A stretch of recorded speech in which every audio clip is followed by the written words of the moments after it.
Welcome, everyone. This is your friend, the DN What If, here with another exciting fanfiction. Today, we're diving into the story of What If Deku Didn't Exist Anymore? If you enjoy this video, don't forget to hit that like button and subscribe for more fanfiction content just like this. Now, let's get started with the fanfic. It never really begins. The signs were always there, only they didn't seem like signs until Shota knew what to look for. Sure, they stood out, they certainly didn't seem normal, but they weren't enough to grab his attention. Not until one Tuesday night, out on patrol, when a villain ambushed Shota, seemingly coming from nowhere. "I've been looking for you, hero." The villain sneered. Although slipped through his mind, this one seems familiar, but there wasn't time to stop and think about it. "You're a tough one to find, Eraserhead. A lot of villains don't even know you exist." "Not me." The sneer turns malicious. "I know you. You took my brother. You're the reason they killed him." Shota gritted his teeth. He hadn't been paying much attention to what the villain said, he was busy fighting him after all, but something about his words didn't make sense. Shota hadn't taken anyone. Not that he remembered, at least. "And I'm going to kill you for that." The villain grabbed him by his capture weapon, lifting him into the air. It was then that it happened. Shota almost missed it. It was quiet and completely unexpected. If he hadn't been a hero trained to keep a keen eye on his surroundings, he would have missed it. The tired little voice that could only belong to a child, echoed through the small alley. "Leave him alone." Shota risked a glance behind him, though the villain was just as distracted by the sudden appearance of a kid. A small kid with fluffy green hair was staring at them, completely blank-faced with glowing green eyes. He opened his mouth, and the moment he spoke, Shota was dumbfounded. "I said leave him alone." That kind of exhausted, emotionless voice sounded so wrong coming from a child that age. The villain dropped him abruptly and Shota whipped his head back around, his quirk activating on instinct. Holding his hands up, the villain took a step back, a nervous smile on his face, but he wasn't looking at Shota. He was staring straight at the kid. "Hey kid. I wasn't, well, I was fighting Mr. Eraserhead here, but I'm not anymore, so, could you not?" Shota wanted to look at the kid, he wanted to know how he was reacting, but he couldn't risk looking away. He was already lucky that the villain hadn't taken advantage of him the first time he turned around. "I'll go peacefully and everything. Just, don't." It was obvious the villain didn't want Shota to know what he didn't want the kid to do and was being careful with his wording. Before the villain could do or say anything else, Shota wrapped him up in his capture weapon. Besides a defeated sigh, the villain put up no resistance. Shota called the nearest police station, and once they dispatched someone to pick up the villain, Shota spun around to search for the kid. Except the space where he'd stood minutes earlier was empty. He ran to the opening of the alley, looking left and right, but there was no sign of the green-haired kid. He was tempted to just pick a direction and see if he could catch up with him, but that would leave the villain free to up and run. So, with a sigh, Shota gave up on the little boy and returned to the villain. The next morning, when Shota had returned to his apartment, he tried to recall what the boy looked like. He had messy green hair, which should make him rather easy to find, but those glowing green eyes must have to do with his quirk. He was small, so either very young or just short. The memory of another fight earlier that week came without warning. A small green-haired child in the crowd had, and the villain being distracted for a moment or two. If he really thought about it, Shota could recall seeing a green-haired kid at a few of his other fights, even the ones at night. With more questions than answers, he called Nedu, who could probably make more sense of it than Shota could. 30 minutes later found Shota in front of his boss. Shota knew better than to believe the cheerful smile on the rat-bear-dog thing's face. He was trained enough to spy the evaluating look in his eye. "So, Aizawa, care to tell me the whole story?" "Start from the beginning." Nedu had a small notepad next to him, but Shota knew he wouldn't use it. Still, Shota kept his attention on the notepad, picturing the scene as he described it, making sure he didn't leave out any details. Nedu nodded once in a while, nodding along with the story. "So a little boy, you say? Well, that shouldn't be too hard to find. Especially if he has both green hair and eyes. Those are rather rare genetics. I'll talk to Tsukachi today and have him dig into some records to see if we can find the boy's name. He would make such a great hero. So young, yet already trying to help. Nezu's eyes lit up, and Shota would have groaned if he cared enough. Of course Nezu would try to recruit a child. True to his word, Nezu called the detective, repeating Shota's description of the child to him, including the green glowing eyes. Shota was ready to climb into his sleeping bag and nap in the teacher lounge for a while, but Nezu insisted he stay for tea. Sooner than expected, Nezu's phone was ringing and Tsukachi was calling back. "There's no one that fits that description," are the first words Shota hears when Nezu puts his phone on speaker mode. "I've looked through every legal record there is, quirk, description, area, even school records. There's nobody who fits that description, and if there is, then as far as the government is concerned, they don't exist." Shota had been prepared for, even expecting, many different possibilities. A kid sneaking out, maybe one whose parents don't care, or who doesn't have parents at all. He was not, however, prepared to be told that this kid, one who may or may not have saved him from a villain, does not exist. "Thank you, Tsukachi. You've been very helpful," Nezu says before hanging up and placing his chin on his hands. Pause things. "This is quite the predicament. A child who doesn't exist." Shota nods, though it's barely more than a short JRK of his head. "I would certainly like to meet this child that does not exist." "Me too." Shota manages through his confusion. "Me too." Toshinori interacts with kids a lot. He's used to them. He likes to think that, as All Might, the symbol of peace, there's not a kid out there who can catch him off guard. He knows how to handle kids. And then there's a fight in the middle of Tokyo. The villain is causing colossal damage to the building around them, and the civilians are panicking. There's a group of children nearby, and their teacher is trying desperately to guide them away from the fight, though she is having little success. Toshinori is preparing to send another punch the villain's way when said villain freezes. It only lasts a second. They just stop, staring at something behind him that Toshinori can't see. He mouth drops open, eyes wide, and then it's gone and they're back to normal. Toshi doesn't stop to question it. He takes half a second to wonder what the hell and then resumes fighting. He doesn't look behind him. He certainly doesn't ask the villain what's going on, and maybe that's his mistake. The villain is captured easily enough, and as Toshi is cuffing them, he glances up to find himself being stared at. Granted, a lot of people stare at him. He's the #1 hero after all. But this stare is different. It seems like he's being looked through, not at. It's a little boy with a scar across his forehead with bright green eyes that almost seem like they're glowing. His hair is messy and shines green in the sunlight. The kid is only 1, maybe 2 feet away. Toshi takes a moment to panic because holy shit, this kid was so close to the fight. How did he not get hurt? But then he actually looks at the boy.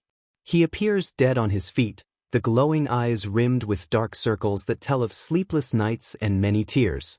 The scar across his temple isn't the only one. They line his arms and legs, just enough that you could see them, but not enough to really stand out. The boy smiles at Toshi, and the villain beside him lets out a sigh that almost sounds like relief. "Good job, Yagi-san," the boy says, and that voice should not be coming from a child so young. His voice sounds blank, ridden of emotions. It takes a moment for Toshi to register that this child, who looks so young, sounds like a retired hero with a child's voice. He sounds like he's been through hell and back. It takes another moment to register what the boy had called him. Yagi-san. Not All Might. The boy had addressed him by his civilian name. Aizawa steps from the crowd, and it's only then that Toshi notices the underground hero had been keeping the crowd back. His colleague races toward the child who is already walking away, blending into the crowd in seconds. Aizawa curses under his breath and turns to Toshinori. "Finish up here," he says, while Toshi is still reeling. "You and I need to have a chat with Nezu." There are 4 other heroes at the meeting but no new leads on the mysterious child. Hisashi isn't fighting anyone that day. He'd been patrolling for hours but had yet to come across a villain, or even any common criminals. Nobody wanted to mess with Present Mike that day, not that Hisashi minded. No news is good news, and he'd take a quiet walk through town over a villain fight any day. And then there's someone in front of him, running into him, staring up at him with wide green, glowing eyes that look trough him, seeing something nobody else can see. Hisashi has to take a step back and the boy steadies himself. The glowing eyes are slightly off-putting, but Hisashi figures it's just the boy's quirk, even though he hardly looks old enough to have his quirk. Hisashi looks the boy up and down, scanning green hair, a large scar across his forehead, and scared arms and legs. Once he's satisfied that the boy is uninjured, and kneels down to talk to him. "You're present, Mike," he says in a matter-of-fact tone before Hisashi can even open his mouth. "You're not supposed to be here." Hisashi is startled by that. Not supposed to be here? What does that mean? The boy points to a building a couple houses behind them.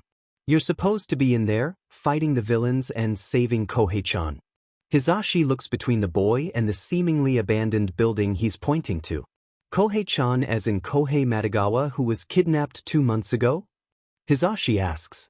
It may just be the imagination of a little kid, it may not lead to anything, but the Kohei case was about to go cold and any lead was worth at least looking into. The boy nods, grabbing Hisashi's hand and dragging him to the building. "Don't worry," the boy says out of nowhere. "Everything turns out fine now. I saw it." Hisashi doesn't question his words, simply opens the door and makes his way through the abandoned house. He doesn't even notice the boy following him until he spots the glowing eyes out of the corner of his eyes. It almost gives him a heart attack. Hisashi calls in backup, specifically Aizawa, since he's been on the Kohei case since it opened. "It's fine. I made sure," the boy says, and though he never enters a room before Hisashi, he gets the feeling that this boy knows the house already. A few minutes later Hisashi finds a bunch of criminals passed out on the kitchen table, and secret door in the wall swung open to reveal stairs down to a secret basement. There Hisashi and the boy find Kohei Matagawa, the missing girl. The boy isn't surprised, but Hisashi is. "How did you know?" he asks, and the boy follows him up the stairs again. Hisashi is carrying the poor girl, who started crying as soon as she saw them. "I saw it," the boy says, his voice completely monotone. "You were supposed to die, but I didn't want that, so I made sure you got here safe." "That saw it?" Hisashi glances back at the boy as they step into the kitchen. Aizawa is waiting there having handed the criminals over to the police. "Mike," Aizawa says in lieu of a greeting, as he accepts the sobbing girl being handed to him.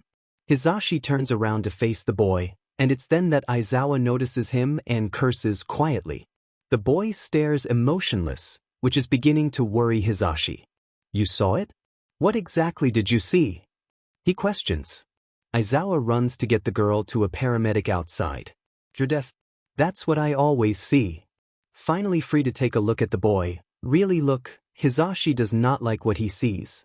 The scars he'd seen earlier are far too common on his pale skin, his eyes are surrounded by eye bags that do not belong on a child his age, and the messy hair looks as if it hasn't been brushed in weeks. "It's my quirk. A future sigh of sorts. But I only see when people die, usually important people. Sometimes I can get there and stop it. Sometimes."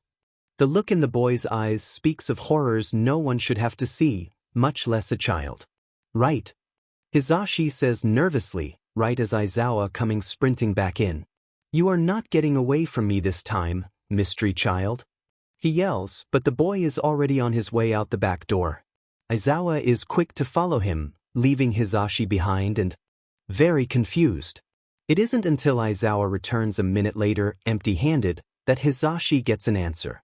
"You'll have to come talk to Nedu too." Aizawa sighs. They end up at you a little while later, with All Might on the phone, and a large group of heroes there in person.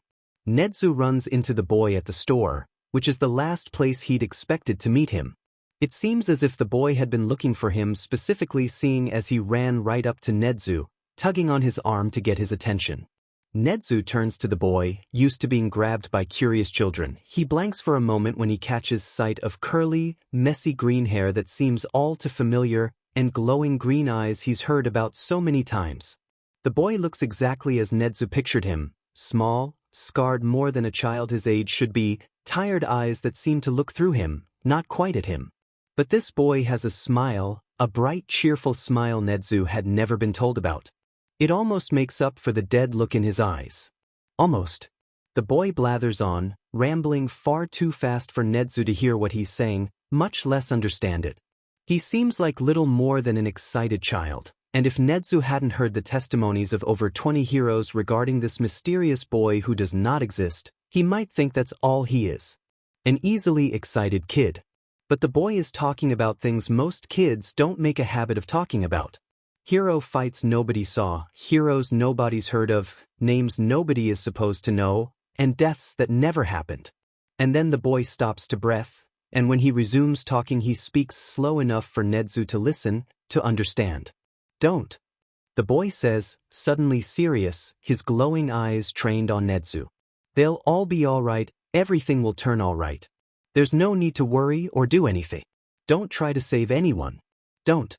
Nezu does not quite know what he's talking about, but he listens closely, combining it with all the information he's gathered about this boy. Eventually he figures the boy is trying to warn him, to keep him from doing something that will eventually kill him. Alright, Nezu, principal of UA High School.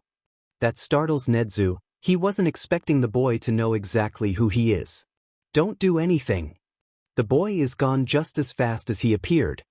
He lets go of Nezu's arm and turns around, walking away fast enough that Nezu cannot follow but not so fast as to draw attention to himself. Nezu contemplates the young boy's words as he finishes his shopping, only to have his thoughts interrupted. 3 criminals burst into the store, guns blazing. Nezu lets the boy drift from his thoughts, instead turning his attention to this new threat. Give us all the money in the register. They demand of the cashier, one pointing their gun at the cashier, one watching the ore carefully, and the last waving his gun around and watching the shop's occupants. Else we'll take it upon ourselves to shoot up everyone else in this pretty little shop and take the money ourselves. Nezu is just about to step in, to say something that may stop the criminals, but the boy's words echo in his head. Don't try to save anyone. Everything will turn out all right. Nezu hesitates, glancing around the shop at all the civilians. I didn't see him leave. Nezu murmurs. He must still be in the shop. If I do something and they start shooting, he may be one to get hurt, or worse, die. He takes a moment to consider other possibilities, other things he may be able to do to stop the criminals, or at least help the civilians. In the midst of his thoughts, the glass shatters, and Endeavor bursts into the shop, quickly taking care of the criminals. The civilians are quick to get out, met with some paramedics and police officers. The 3 criminals are detained. Nezu spies a small green-haired child at the edge of the crowd, scowling at Endeavor with a look harsher than any Nezu has seen before. With quick, quiet steps, Nezu walks up to the boy. Not a fan of Endeavor, I see. The boy's scowl drops for a moment, replaced by the same bright smile Nezu had seen in the shop. He's the cause of a lot of deaths I've seen. Slow, painful, fiery deaths. Even. The boy hesitates, the glow of his eyes brightening slightly as his smile wilts a bit. Even his own children a few times. Nezu hums. I have a few questions about that. The boy shoots him a questioning look. About your quirk. He elaborates. The boy says nothing, only watches him, so Nezu goes ahead and asks. What exactly does your quirk see? You told Present Mike you see deaths, but that is not incredibly helpful. The boy is silent for a moment, and Nezu worries he won't answer any of his questions. If I answer. The says finally, and Nezu lets a bit of his anxiety fade. You won't try to take me? Promise. If I answer your questions, promise you won't take me. Nezu smiles. I promise. The boy nods and thinks for a moment before answering. I see possibilities. Futures where someone might die. If I do the right things, change the present in the right ways, I can prevent the death. Sometimes they stop themselves. Sometimes someone does something without even knowing that stops their death. Nezu takes a moment to just be horrified. This child has seen people die so many times. He stopped people from dying. No wonder he looks as if he's a retired war hero. And you help the heroes sometimes? I know quite a few who have met you. Yeah. His reply is quiet. Sometimes I see their death, and their death causes lots of other deaths, and I figure if I stop the hero's death, then I can stop all those other deaths. It works most of the time. When Nezu looks down at the boy, he sees his eyes have stopped glowing, and he's looking right at Nezu, not through him. My quirk doesn't turn off often, only when I sleep and when I force it off. I'm always seeing something from the future, another possibility. But not now, Nezu adds in his head. The boy is in the here and now. And your name? Nezu asks, though he has a feeling the boy won't want to answer this question. Just as he expected, the question is met with silence, and Nezu turns away from the boy to face the rapidly thinning crowd. Izuku. The answer comes so suddenly that it startles Nezu, however when he turns to look at the boy again he's gone. Nezu grins, laughing bitterly. Izuku. He says as he calls Aizawa to meet him at U, the disappearing boy who doesn't exist. They search every database they can, but there's no record of a green-haired, green-eyed boy. Name's Izuku. Aizawa swears loudly that he'll find the boy and keep him out of danger if it's the last thing he does. Nobody doubts him for a second. It never really begins. The boy comes and goes, saving lives nobody knows were going to be lost. He was almost always there, and he remains for months, a constant in the heroes' lives.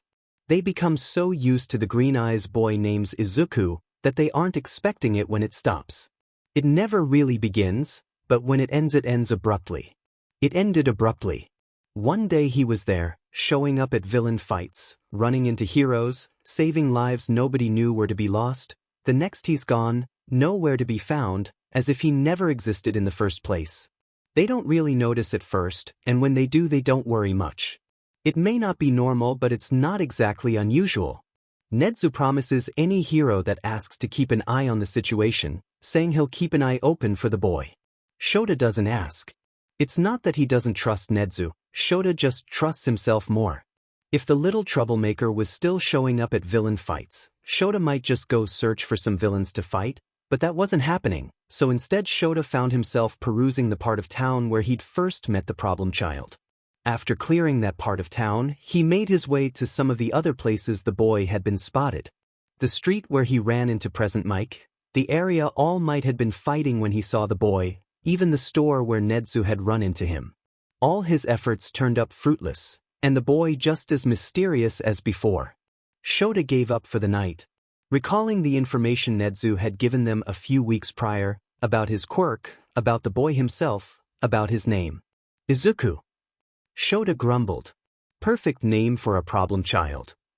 As if the world agreed with him, a streak of lightning followed by a clap of thunder. It would rain soon if that was any indication. I should head home. Shota decided aloud. It's only logical. His apartment wasn't very far away, but it certainly wasn't close, and it had begun to sprinkle by the time he reached the front door. The elevator was out of service, again, so Shota took the stairs up. He let out the loudest sigh he could manage when he saw the mop of green hair leaning against his front door, presumably sleeping. Problem child.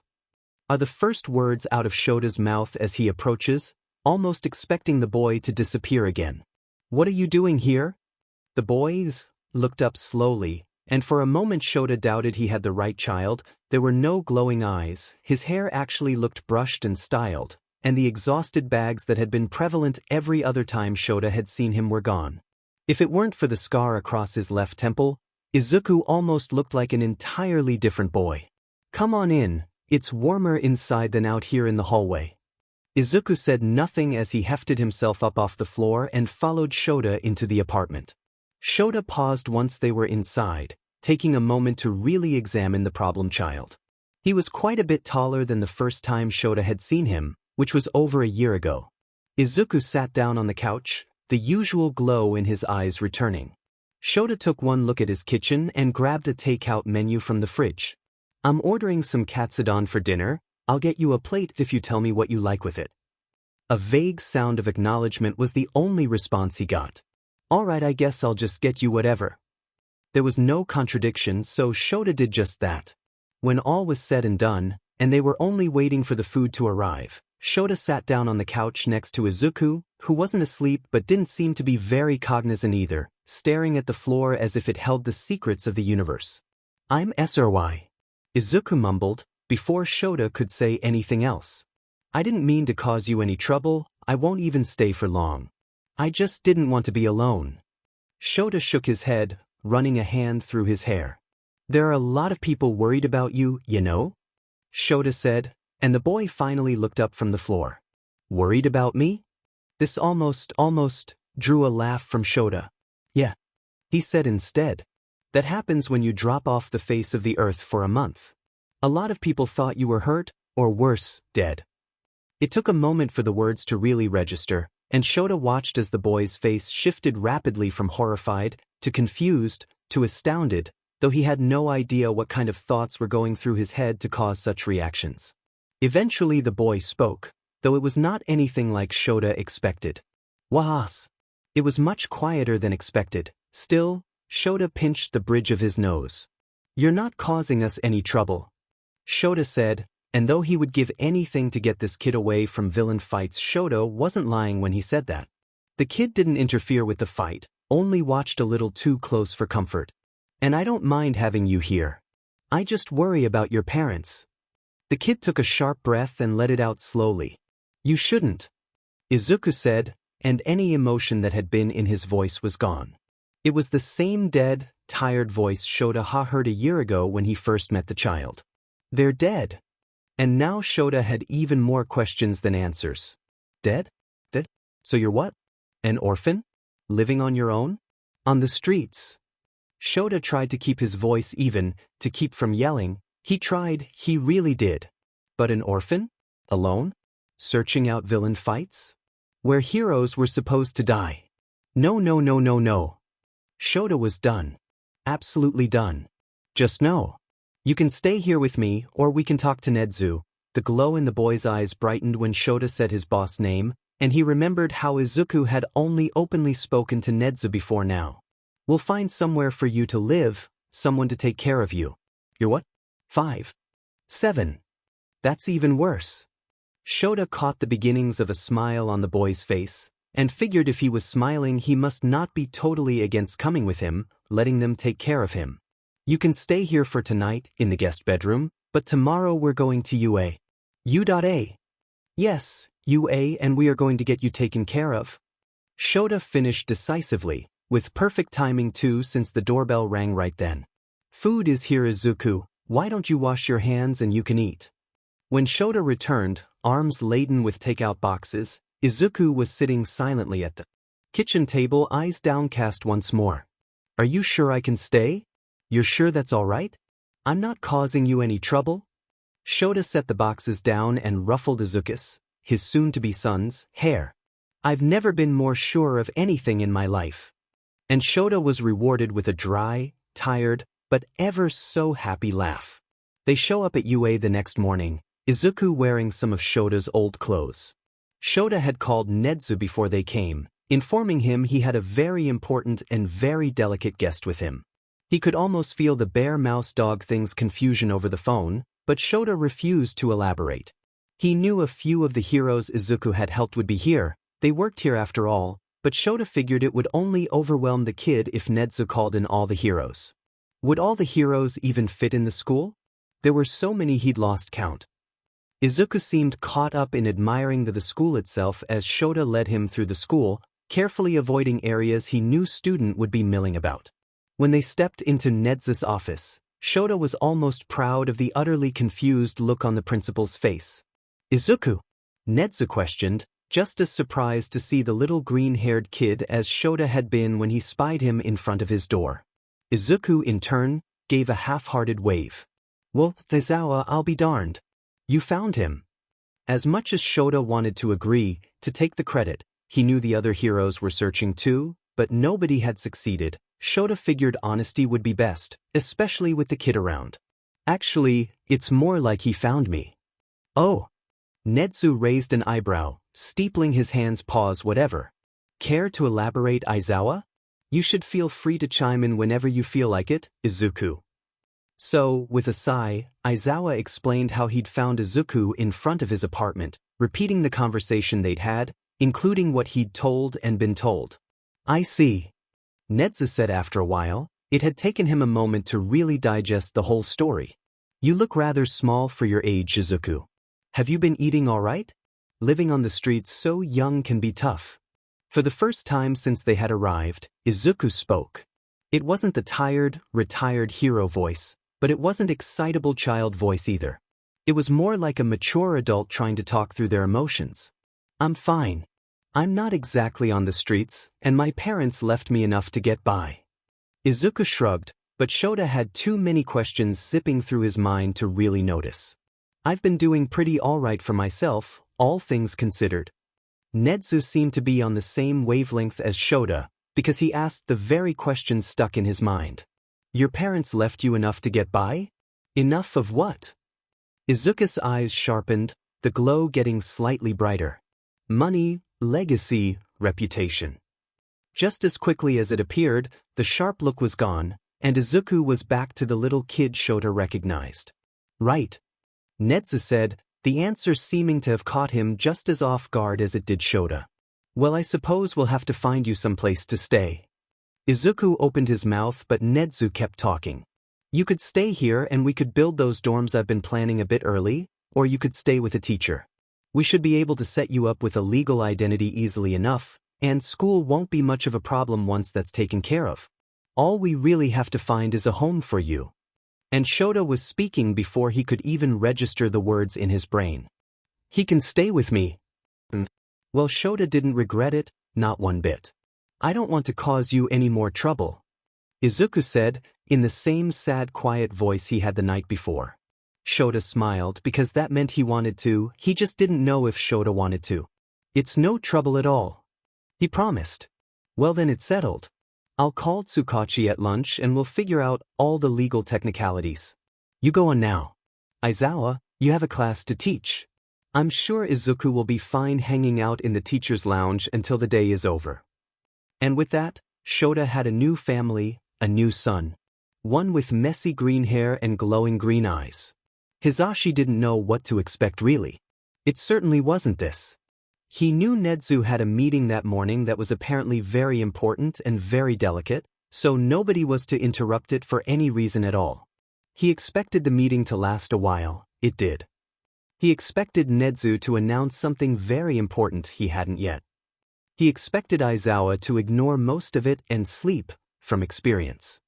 He expected to find his best friend seated in the teacher's lounge sipping on a cup of coffee, already wishing it was night.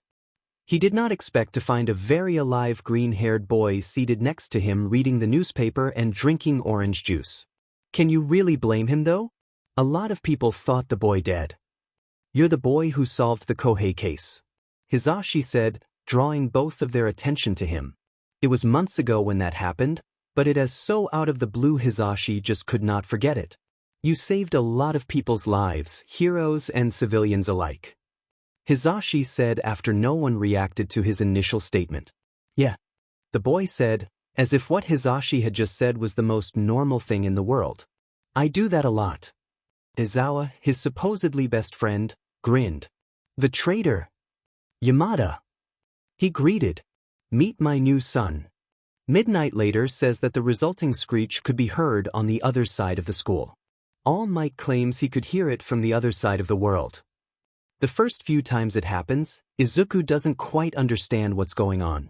He watches as people smile and then stop. He watches them bleed with awful injuries that never end. He watches the people around them cry, scream. He watches them stare with blank, unseeing eyes. He watches them grieve.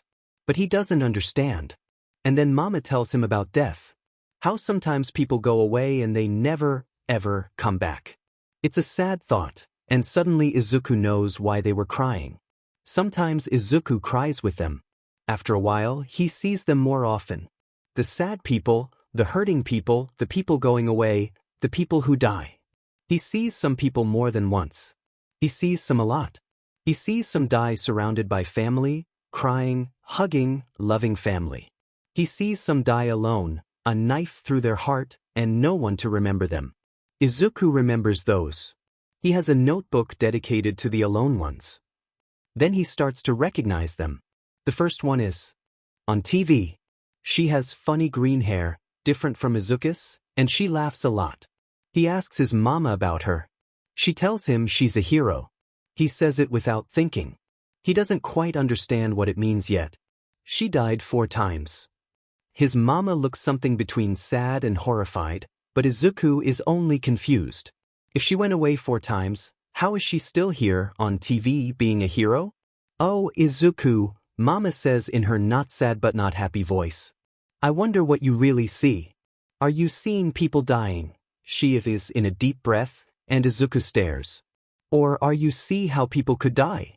Izuku hadn't thought about that. He'd just seen them die and thought that was it. But seeing people die multiple times was weird, and Mama's idea made more sense. So I'm seeing what could happen? He questions. His mama nods, though she has a funny look in her eye, the kind she gets when she worries about him. He's only 3, Inko thinks. He's too young to be watching people die. He's too young to deal with that kind of grief.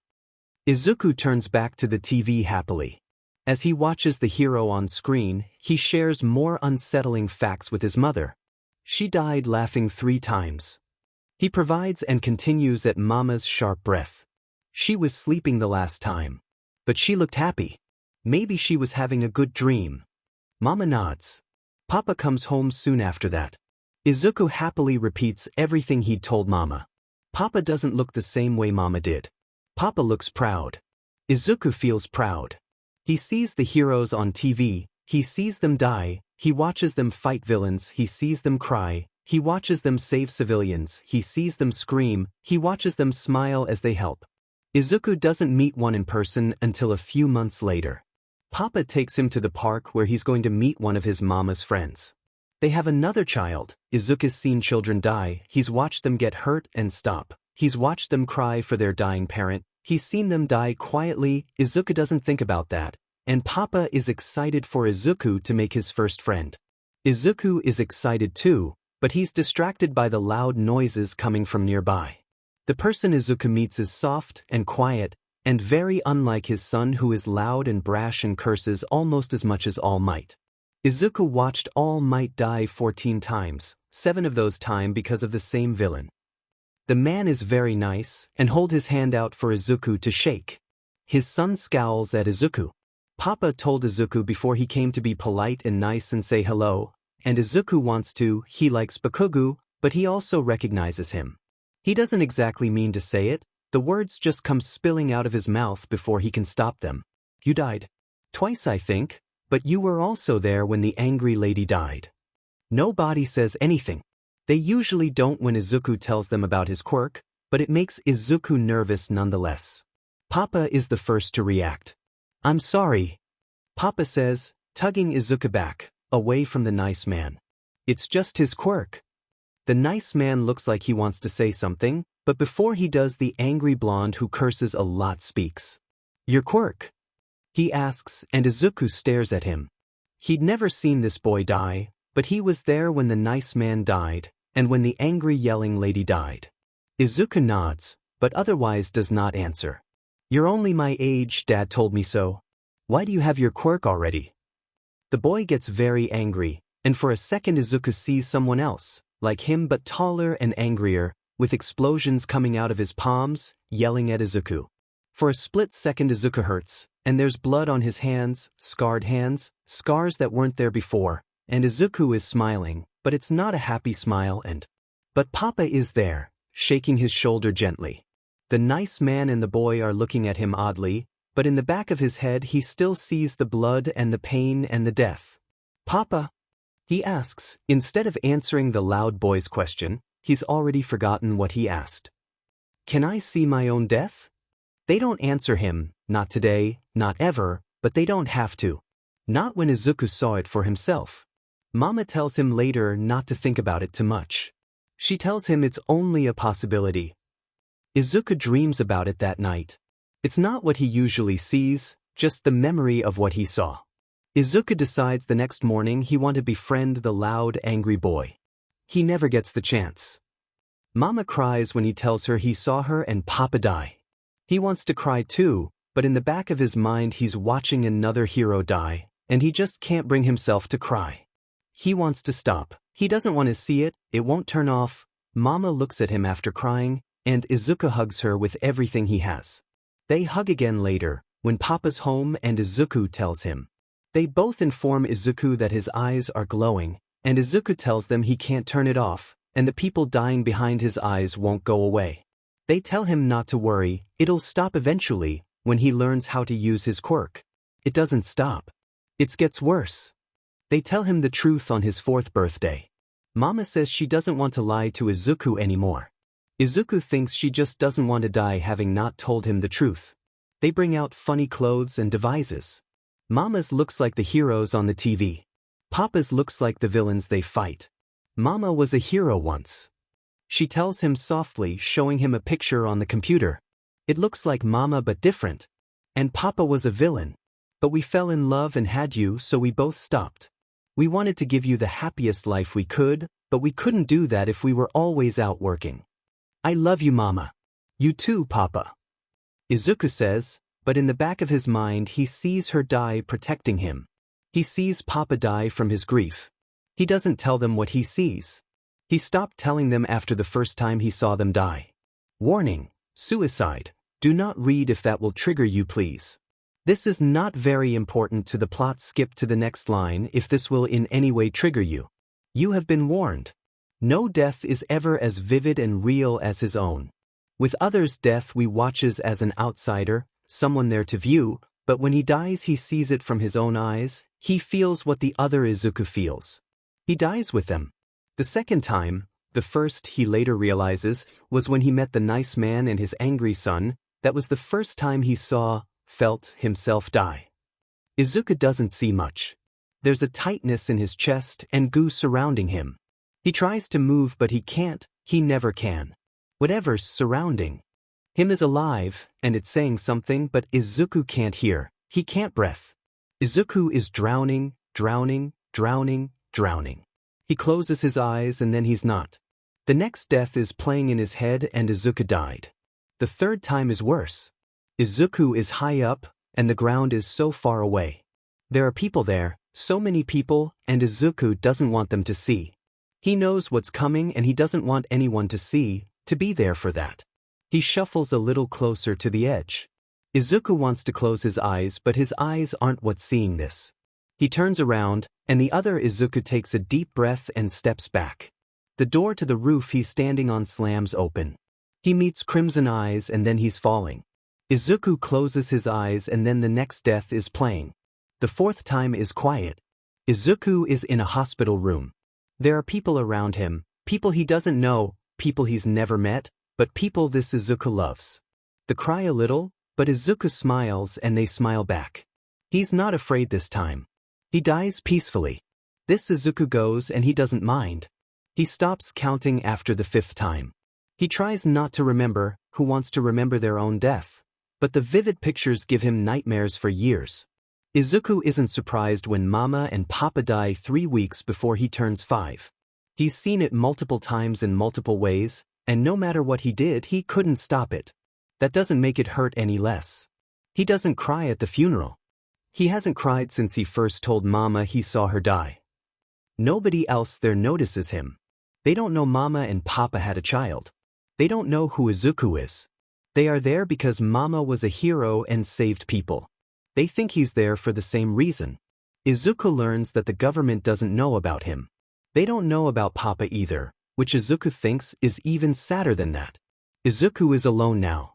Mama and Papa left him a big house and money and people who owed them favors. Izuku doesn't want any of that.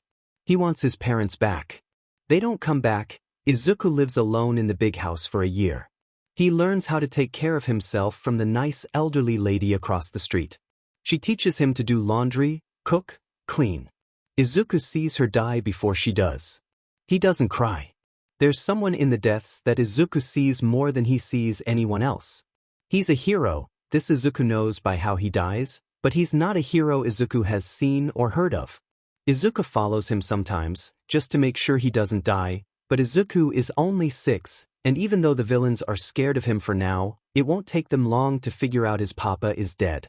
For now, Izuku thinks, I'll just try to make sure no heroes die untimely deaths. He doesn't mean to get their attention. He just wants to help. He wants to be a hero too. He sees a lot of deaths. They're always happening, and Izuku gets used to going about his life while someone dies in the back of his head. He learns to stop telling people how many times they've died.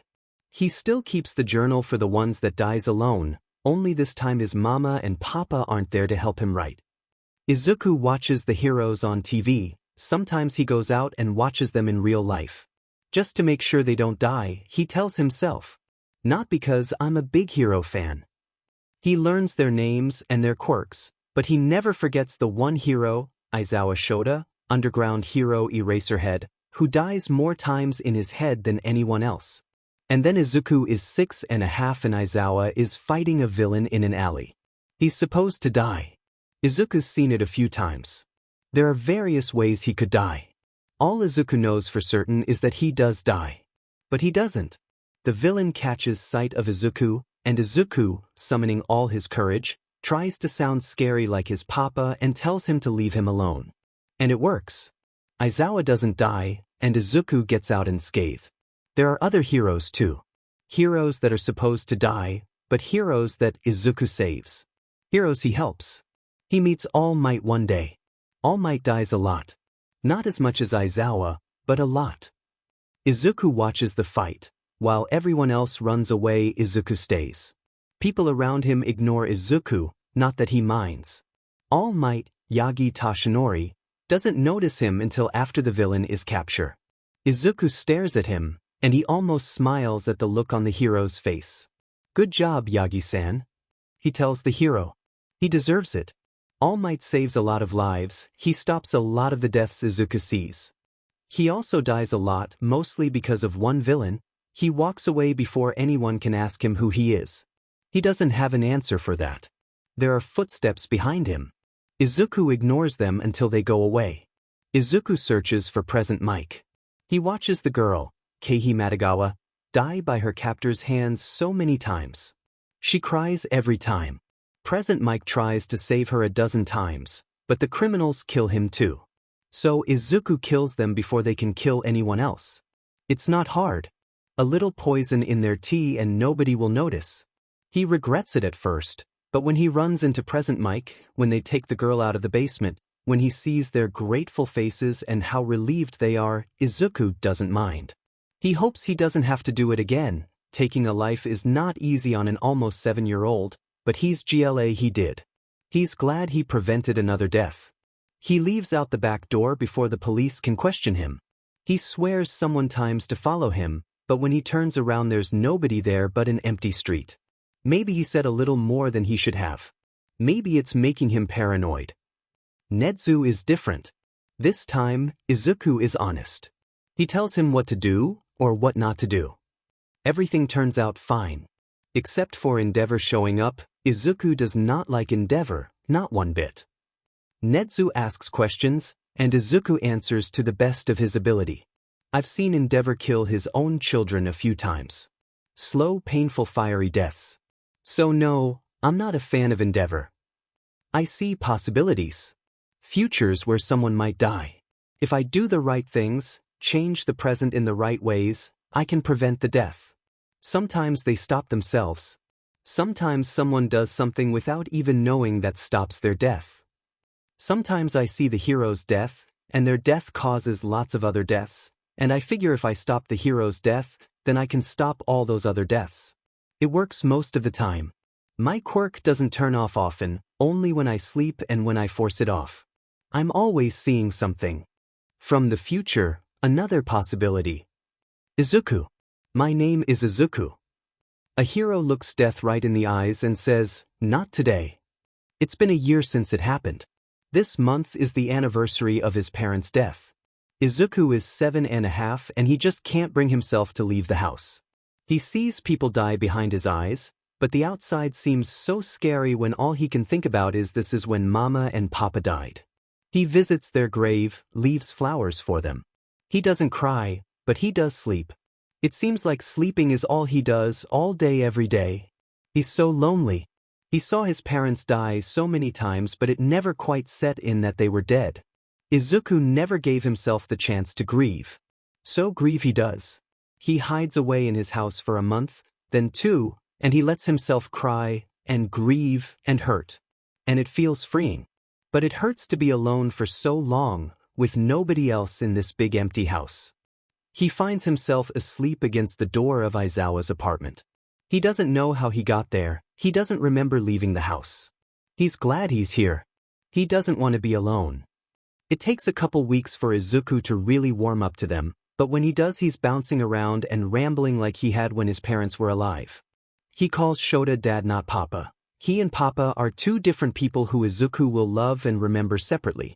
During those long weeks Izuku stays in Nezu's office while Aizawa, his new dad, the man who's going to adopt him as soon as there's proof Izuku exists, and answers questions about his quirk. He doesn't tell them about the deaths he sees, he doesn't tell anyone. He shows them the notebooks he has, 5 filled with quirks, 1 filled with names of people who died alone. Nezu has an idea, one Izuku likes. The set to work together. They finish it the day before Izuku starts school, and Izuku has never been prouder, except when Papa was helping him with his quirk and would tell him he did good, but Izuku doesn't think about that. The shrine is new. Hitoshi knows this because he walks this way to school every day and he's never seen it until now. There are words carved into the stone, for the ones who died alone, but Hitoshi doesn't know what that means. He doesn't think too hard about it. He has more important things to worry about. For example, the teacher said there would be a new student joining their class today, and Hitoshi wants to hope.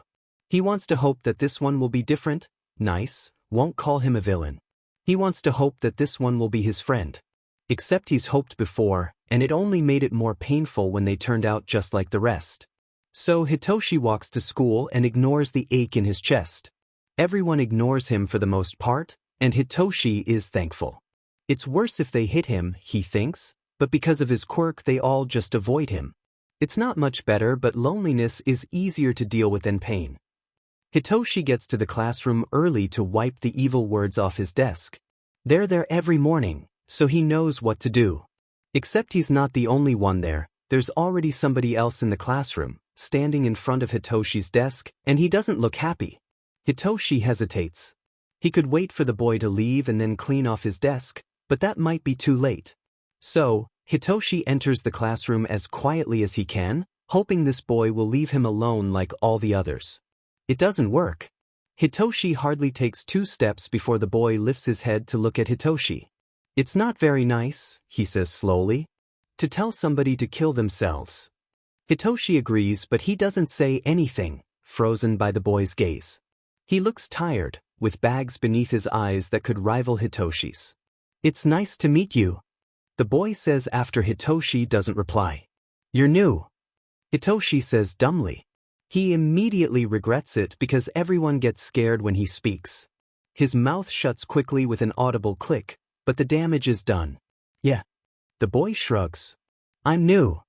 He doesn't elaborate, just grabs the towel from Hitoshi's hand and starts to wipe off his desk. You shouldn't listen to this stuff, he says, and Hitoshi takes a chance and steps a little closer. The boy doesn't react, and Hitoshi takes that as a positive sign. Kids can be cruel. He says it as if he's not a kid himself. The bell rings then, signaling 5 minutes to class, and the boy hands the towel back and goes to sit in what had previously been a vacant seat. Hitoshi puts the towel back in the cleaning closet and follows the boy's lead, taking a seat at his desk. The rest of his classmates file in the door, the teacher soon after. The bells rings again, this time signaling the start of school, and all the whispers quiet. The teacher stands at the front of the room. Class, I'm sure you remember my announcement yesterday. We have a new student in class today. Izuku, could you come to the front? The boy stands and shuffles to the front of the classroom until he's standing beside the teacher. His steps are slow but deliberate, and Hitoshi watches him carefully avoid being tripped at least once. This is Aizawa Izuku. He bows briefly. Izuku, do you want to tell the class about yourself? The boy, Izuku, shakes his head and the teacher lets him return to his desk without a problem. Usually the teacher made everyone introduce themselves, that's how the whole class found out about his quirk, but she doesn't say anything to Izuku. His must be a special case then. Lunchtime can't come fast enough, and there are classmates gathered around the new kids in no time. They ask all the usual questions, and Hitoshi finds himself eavesdropping. So Aizawa, one of their classmates, starts to say, But Izuku interrupts them. Call me Izuku. Okay. She agrees easily. So Izuku, what's your quirk? I can see the future. Kinda. Izuku says vaguely, not elaborating even when they ask him to. Hitoshi is surprised. Future sight is such a cool quirk, a great quirk for a hero, so why wouldn't Izuku want to talk about it? They ask more questions, and Izuku answers them all, some with straight answers and some with gauge answers that don't really answer the question. It comes soon enough, and even though Hitoshi was expecting it, waiting for it, it still stings. Well, Izuku, welcome to our class. Everyone here is excited to have you. Just don't talk to him. Hitoshi doesn't even have to turn around to know she's pointing at him. Or else he'll brainwash you. He's going to be a villain when he grows up, even my mom says so. He doesn't really want to hear how Izuku responds, but some kind of morbid curiosity makes him listen. Oh, are you the people who wrote that stuff about being a villain on his desk? Nobody answers. The classroom is dead silent. That's pretty mean. He seems nice to me, and I've already talked to him. He hasn't brainwashed me once, you know. I think he's pretty cool actually. Brainwashing is a much cooler quirk than mine. It's so quiet you could hear a pin drop. The hope Hitoshi had tried so hard to avoid bursts in his chest. He knows, Izuku knows, and he isn't afraid of him. He thinks Hitoshi is nice. So when the teacher lets them outside for recess, Hitoshi walks up to the boy. Nobody else wants to play with him, not since he said he liked Hitoshi, and he holds out his hand. It's nice to meet you, he says. My name is Shinso Hitoshi. And the boy turns to him slowly, tired eyes looking him over, and Hitoshi notices for the first time that his eyes glow. Nice to meet ya, the boy says, reaching out to meet Hitoshi's hand. I'm Izuku. Hitoshi smiles, because the boy spoke to him, because the boy said he's nice, because the boy isn't mean, and he says something else before he can even comprehend the thought in his brain. We should be friends. Hitoshi has never had a friend. Not since his quirk came in. He's not sure how you make friends, but it doesn't seem like it should be this easy. He feels like he's doing something wrong and Izuku is going to call him out on it. He's going to see what a friendless freak he is and, I've never had a friend. Izuku says and Hitoshi's mind blanks. I don't think I'd be very good at it. Hitoshi fumbles for words, desperate to answer him. Me either, but we could figure it out. Together. He thinks he may have said too much, said the wrong thing, not said enough, but Izuku smiles, a small smile almost like he's forgotten how to really smile, and nods. Yeah. You'll be my first friend Shinso-kun. Hitoshi's smile grows. You should call me Hitoshi, since we're friends and all. Izuku agrees and they both drop the honorifics.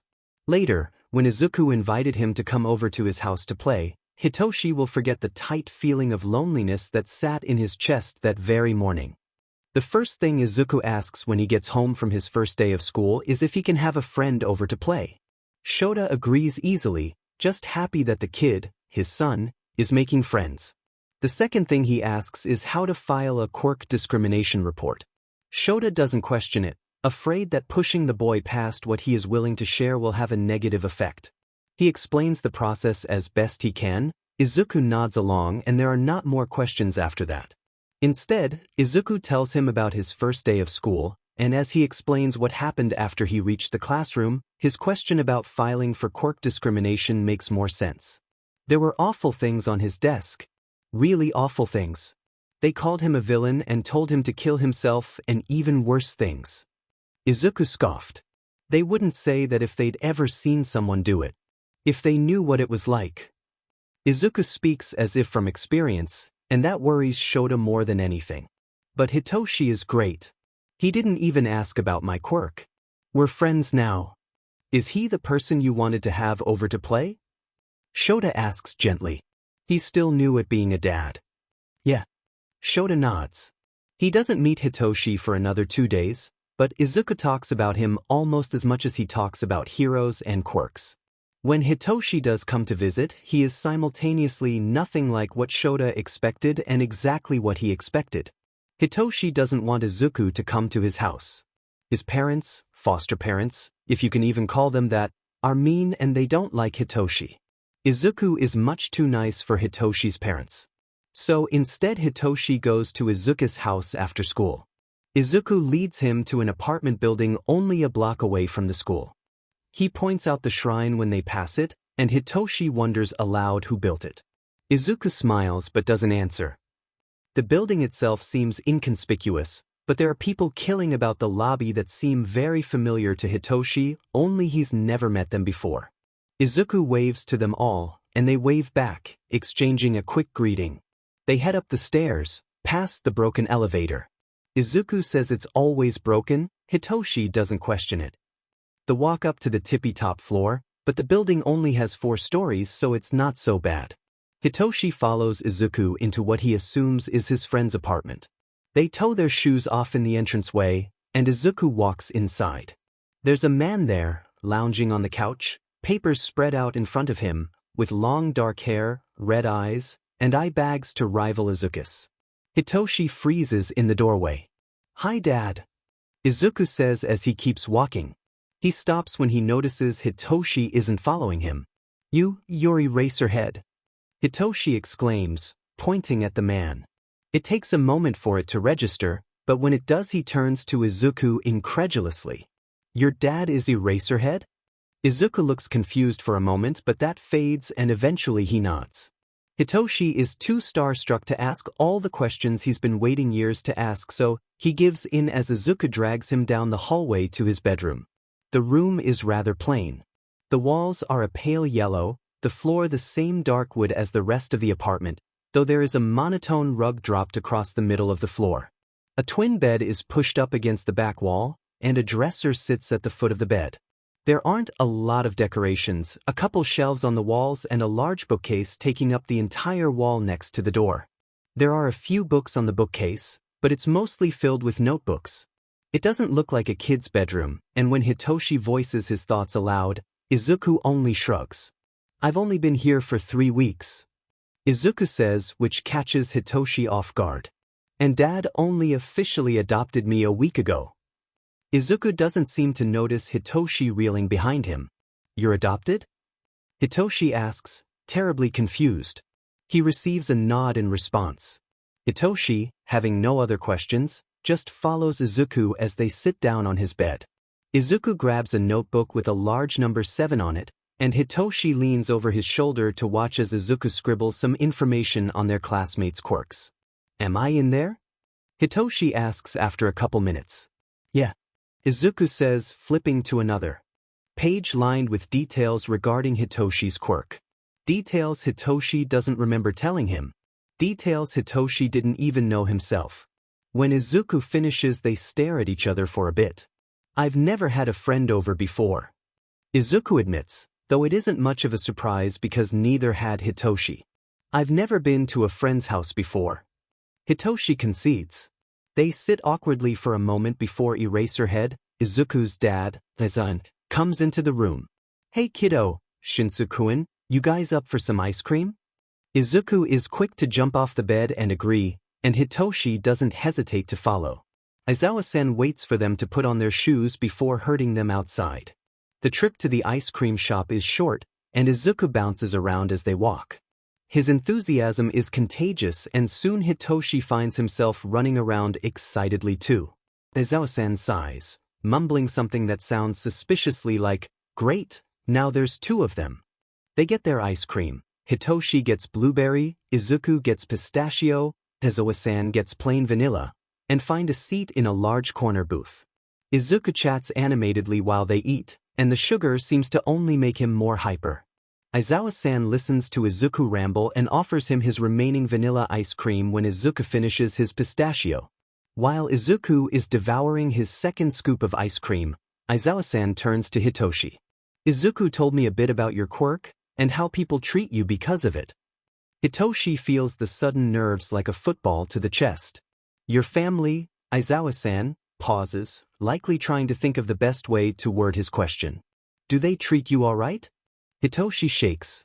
Maybe it's the ice cream, maybe it's the nerves, maybe it's a combination of both. He's not supposed to say anything. They threatened to hand him over to the police if he did, but Aizawa-san is a hero, Hitoshi's favorite hero to be specific. Surely he can help, even if it's just because he's Izuku's dad, and Izuku is Hitoshi's best and only friend. Kinda. Hitoshi says, debating whether or not he should be honest. Not really. Aizawa-san nods. You know, I'm sure if you were willing to move to another family, let someone else adopt you, you could probably get out of there. Hitoshi nods distractedly as Izuku finishes his ice cream. Perhaps, for example, you'd like to be Izuku's brother. Hitoshi falls off his seat. Shota hadn't planned on adopting another problem child. He certainly wasn't going to back out now. He'd done his research, looking into the foster parents currently taking care of Hitoshi. He was already filing for quirk discrimination against them and Izuku and Hitoshi's school, but that wasn't enough. It wasn't fast enough. The words are out of his mouth before he can stop them, and soon he's helping a startled Hitoshi off the ground. Do you mean you would adopt me, Aizawa-san? Hitoshi asks, looking like a deer in headlights. That is what I meant, yes. Shota confirms. He's not ready for the purple-haired boy to burst into tears, and he's certainly not prepared when Izuku begins crying beside him. Boys, please don't cry. Shota tries desperately to calm them down. Eventually he just picks the crying boys up and carries them out of the shop. Later he calls Nedu to ask about adopting another child. The rat-mouse-dog thing doesn't seem surprised, and emails him the needed paperwork. Soon the bed in Izuku's room is replaced with a bunk bed, and another pair of shoes add themselves to the growing pile by the door. Hitoshi cries when they throw him a party. The first time they go to UA together, all three of them, Shota hands out earplugs to both his children. They wait in the teacher lounge once more, and Shota hides his grin behind a coffee mug. Yamada walks in right on time. He spots Izuku first, and doesn't seem so surprised, but then he spies Hitoshi, shrieks, and leaps 3 feet in the air. Aizawa, they're multiplying. Shota barely manages to hide his snicker. They later get calls from the police station across town asking if everything is okay and saying they heard a very loud yell that sounded very much like Present Mike. Izuku does well in school. Extremely well. Soon Shota has to take him, as well as Hitoshi, out of school and have them homeschool. It doesn't seem to help much. Izuku zooms through his studies, and ends up helping Hitoshi for the rest of the day until they're both ahead. It only takes a month for Nedu to catch wind of this, and offer to personally tutor the both of them. Shota declines at first. He doesn't want his boys close to UA, an accident-prone hero school, until he has no other choice. That time comes sooner than expected, when Izuku finishes all his schoolwork in a week and a half. Hitoshi isn't quite as ahead, but Shota figures if Izuku is getting taught by Nedu, he might as well have him teach Hitoshi as well. They show up at UA the next Monday with all the grace of 2 7-year-olds hyped up on sugary cereal and ready to cause chaos. Act 1. He watches from his office as Aizawa shuffles through the front gate. 2 children with identical eye bags bounce in behind him with all the grace of 2 7-year-olds hyped up on sugary cereal and the promise of meeting a bunch of pro-heroes and heroes in training. Nedu grins behind the window. They're in for quite the show today. Tensei had been to UA many times since graduating. He was familiar with all the teachers. He even knew a few of the students. This time was slightly different, however, because this time he had his baby brother Tenya with him. Nedu had informed him there would be a couple of other kids hanging around today, one of the teacher's kids, though which teacher, Nedu hadn't specified, and said they were around Tenya's age. The principal had encouraged Tensei to bring his little brother along today, and Tensei couldn't see a reason not to. He hoped his brother might be able to make some friends. They ran into Aizawa on their way to the principal's office. He seemed slightly more tired than usual, though other than that he looked the same. Tensei waved and Tenya gave a short bow. Aizawa had no reaction other than raising a brow and turning away. Nedu greeted them once they entered his office. Come in, Tensei, it's a pleasure to see you again. Tenya, it's very nice to meet you. Tensei grinned and flopped down into a chair while Tenya gave a 90-degree bow. No need for that. Nedu waved him away, and Tensei snickered as his little brother sat stiffly in a chair. Tenya had freaked out when Tensei told him Nedu had asked him to bring Tenya to UA. He was panicking even more now that he was actually faced with the principal. The pleasure is mine, sir. Tenya says, announces. Well, I'm sure your brother told you. Nedu sends a pointed glance at Tensei. But there are a couple of boys hanging around UA today. They're one of the teacher's children. They should be about your age, Tenya. Perhaps you could end up with some new friends. That is if you can find them. Nedu chuckles, but Tensei is hit with a wave of, oh no, I have a bad feeling about this. If he can find them? Tensei asks weakly. Nedu grins. Well, let's just say these two have quite the trouble streak between them, and an overcomplicated game of hide and seek seems right up their alley. Nedu shifts to look right at Tenya.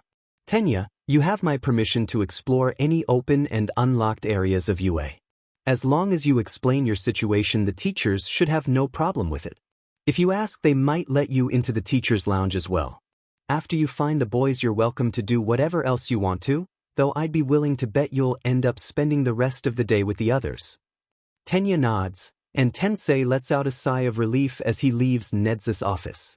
There's more to this than you're letting on, Tensei says, though Nedu only grins in response. Tenya, nervous even though he'd received the principal's XPLCT permission, begins his search in the library. To him, it seemed the most logical place for other kids his age to spend their time. Tenya explores the whole of the library, though he only sees older students and a few teachers. Next, Tenya checks the cafeteria. He arrives just in time to watch another student get drenched with water when they open the door. Tenya hears loud giggling nearby, but when he turns around there's nobody there.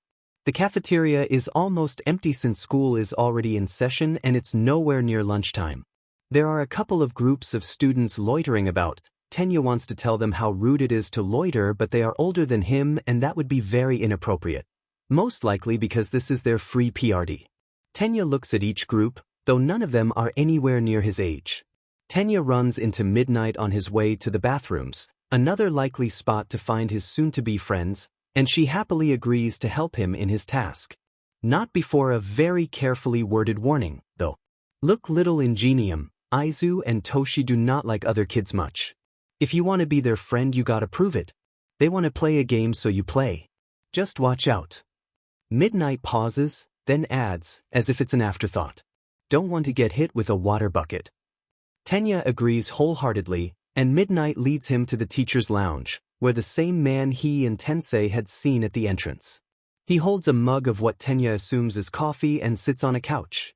Without a word, he hands Tenya an envelope addressed to him in a green sparkly pen. Midnight is gone when Tenya turns around, so he looks around the room for a moment before settling on the couch, a different one across from where the tired man sits, and opens the envelope. The first thing he notices are the two different pens and two different handwritings, as if the note was written by two different people. It makes sense, since the principal mentioned there were two boys. The green glitter pen begins, reading, "You're new here, I haven't seen you before. You came with Ingenium. You must be his brother. Maybe you'll help us prank him. We're gonna drop a bucket of water on him. It's gonna be great. You should watch with us." Purple glitter pen interrupts. "You should leave us alone." No, he shouldn't. We should be friends. Nedu told me you were coming, so I set up a big game of hide and seek. If you can find us, then we can be friends. Toshi says I'm not allowed to seek because of my quirk dash. Your quirk is cheating and you can't turn it off, so you're not allowed to be the seeker. No matter how many times I tell him, it doesn't help me. And Toshi can't be the seeker because he and I know UA like the back of our hands, so it's much too easy to find you. I'm sure the teachers will help you if you get stuck. Except for Dad. Dad will just watch him suffer. Yeah, but don't worry, Tenya. You'll probably never run into Dad. The game starts now until the end of the school day. By the time he finishes reading the note, Tenya is more confused than when he started. He tucks the note away in his pocket after folding it neatly into fourths and leaves the teacher's lounge. It was Izuku's idea. When Nedu had told them he was inviting a pro hero to visit UA for a meeting, Izuku had gotten incredibly excited, but when the principal said they were bringing their little brother along, his enthusiasm died down. Not that Hitoshi blamed him. They had both had pretty awful experiences with other kids their age. Hitoshi planned to just avoid the other boy, but Izuku soon announced he had a better idea. An elaborate game of hide and seek. Izuku and Hitoshi would leave a trail of pranks for him to follow, and if he really wanted to be their friend he'd work to find them. If he didn't, then Izuku and him got to pull pranks on the other teachers and students, and the other boy got to wander around for 6 hours. Win-win either way. So they set to work. They stayed up all night, curled up on Izuku's bed, the bottom bunk, because Aizu was prone to falling off, and they plotted. Izuku pulled out all his notebooks and Hitoshi watched YouTube videos on non-harmful pranks. By daybreak the two were set with their plan and ran to wake up their dad so he could take them to the store to buy everything they needed. It wasn't a lot. Non-harmful pranks were surprisingly simple. When they arrived at UA the next day they were bouncing with the energy only two children ready to cause chaos could possibly have. They set up their plans and they waited. Soon enough the pro-hero Ingenium showed up at the UA gates, what looked like a mini version of him in tow. Hitoshi and Izuku shared a grin. Tenya checked classrooms. 4 students and 2 teachers sat on whoopee cushions. He checked training areas. All the weapons had been replaced with cartoon cardboard versions. He checked the auditorium. A picture of an otter wearing an astronaut helmet was projected onto the screen with the words, "Otter Space." He checked the cafeteria during and after lunch. A plate of cookies was set out, though. Lunch Rush claimed they didn't make them. Later everyone complained about the cookies being too salty. He even went back to the principal's office to check. The principal was wearing a fake mustache and a funny hat, but Tenya could not for the life of him find anyone his own age. Soon the bell rang and classes were dismissed. Tenya hid in the library until all the students had left, then he went to find his brother. Tensei was waiting for him at the front door. "So, did you find them?" Tensei asked, but Tenya could only shake his head solemnly. They were about to leave when Tenya remembered something from earlier.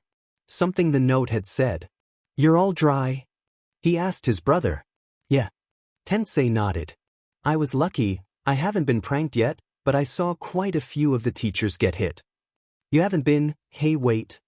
Just as Tensei was about to open the front door to leave, Tenya grabbed his arm and pulled him back, pointing up at the bucket of water that sat perched above the door.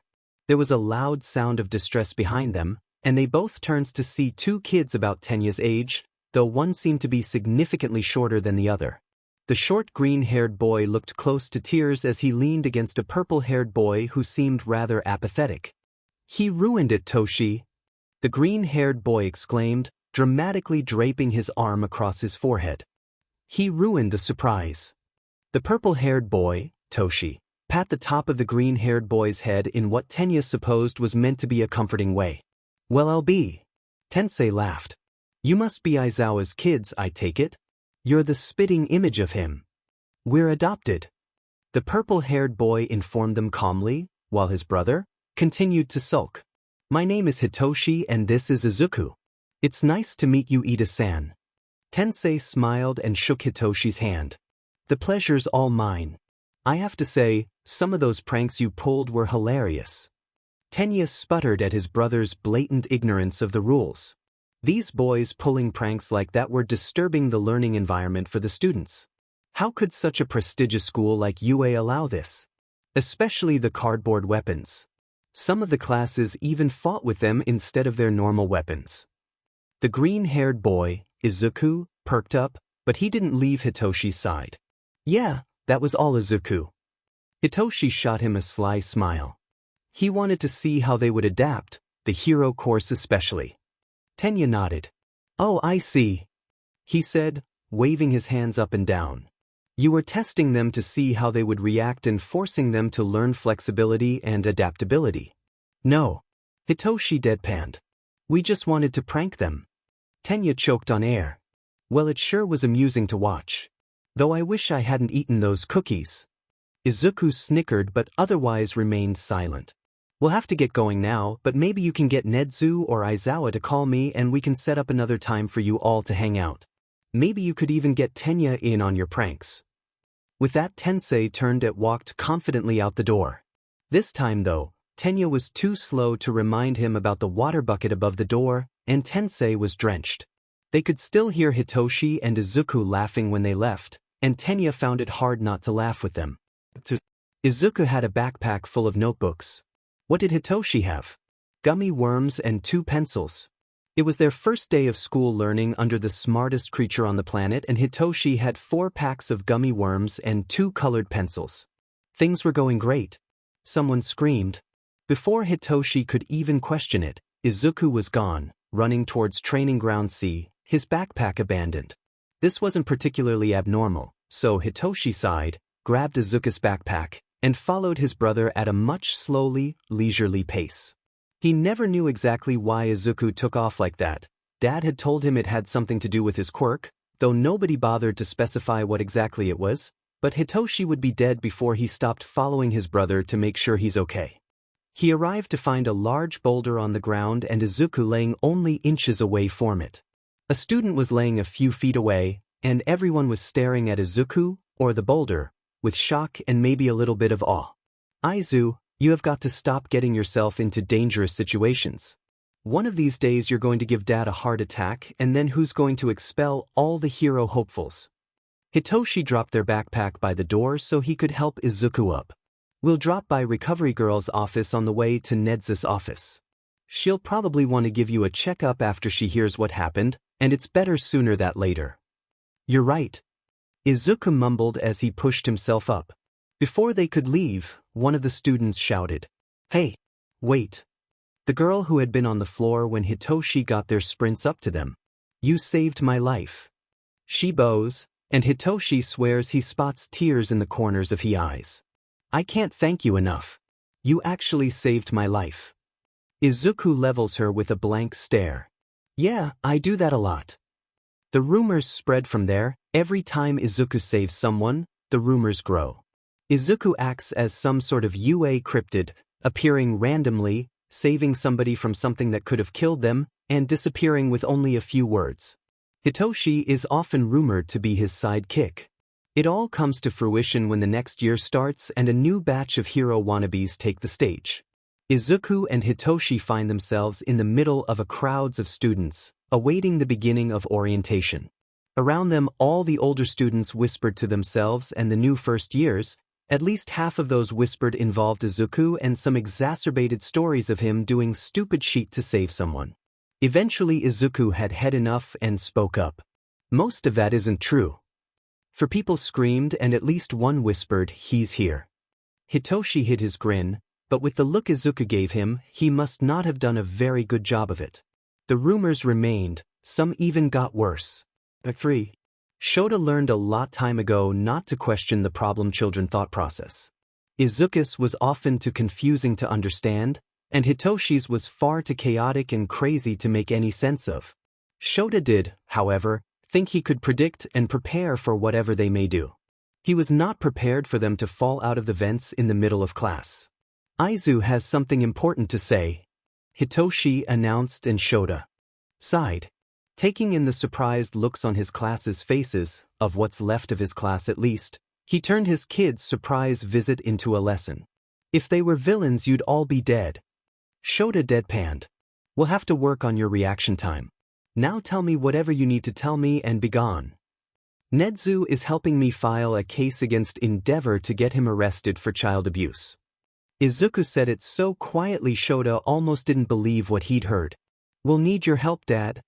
While his class balked, Shota sighed again. And this couldn't have waited until after class. Izuku and Hitoshi looked at each other thoughtfully, seemingly thinking over what Shota said, before shrugging. They climbed back into the vents, leaving a trail of chaos in their wake. Shota regretted teaching them about alternate access points and the element of surprised. Later Shota found himself in Nezu's office, objectively the worst place on Earth, while Izuku and Hitoshi debated way to take down Endeavor, with Nedu offering suggestions every now and then.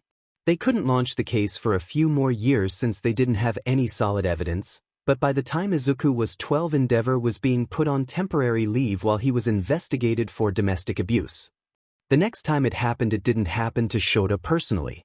Instead, he received a call from Midnight telling him to come get his gremlins out of her classroom, or so help her she'll lock them in the broom closet. Everyone knows that wouldn't be effective since Nedu taught them to pick locks. Shota took his time making his way to Kiyama's classroom. When he arrived, Izuku was fanboying over various students' quirks, A few students looked like they'd seen a ghost, and Hitoshi was laying face down on the floor. "Come on, gremlins," Shota said, pulling Izuku away from the frankly traumatized students and grabbing Hitoshi from his spot on the floor. Izuku continued to ramble about the various applications of a quirk, which quirk Shota wasn't sure, and seemed not to notice being dragged away, but Hitoshi groaned and protested tiredly. "No. Leave me here. Let me suffer." Shota grunted in response. "What did I tell you about dropping into classrooms form the vents, especially while class is in session?" Izuku stops muttering about quirks, finally looking up from his notebook. "Didn't you say something about not doing that?" "Yes," Shota says tersely. "That's exactly what I said." "And what did you do?" Hitoshi perks up. "We came in through the window this time, actually. Midnight put something in the vents so we can't get in that way anymore. Izuku said he could probably counter it, but I just said we should go in through the windows." Shota sighed again, though he couldn't keep down the swell of pride. It happens again, only this time Shota is summoned with a loud explosion, suspiciously coming from the support lab where Izuku and Hitoshi were supposed to be learning about security. His students, now well aware of the problems his children cause, look to him.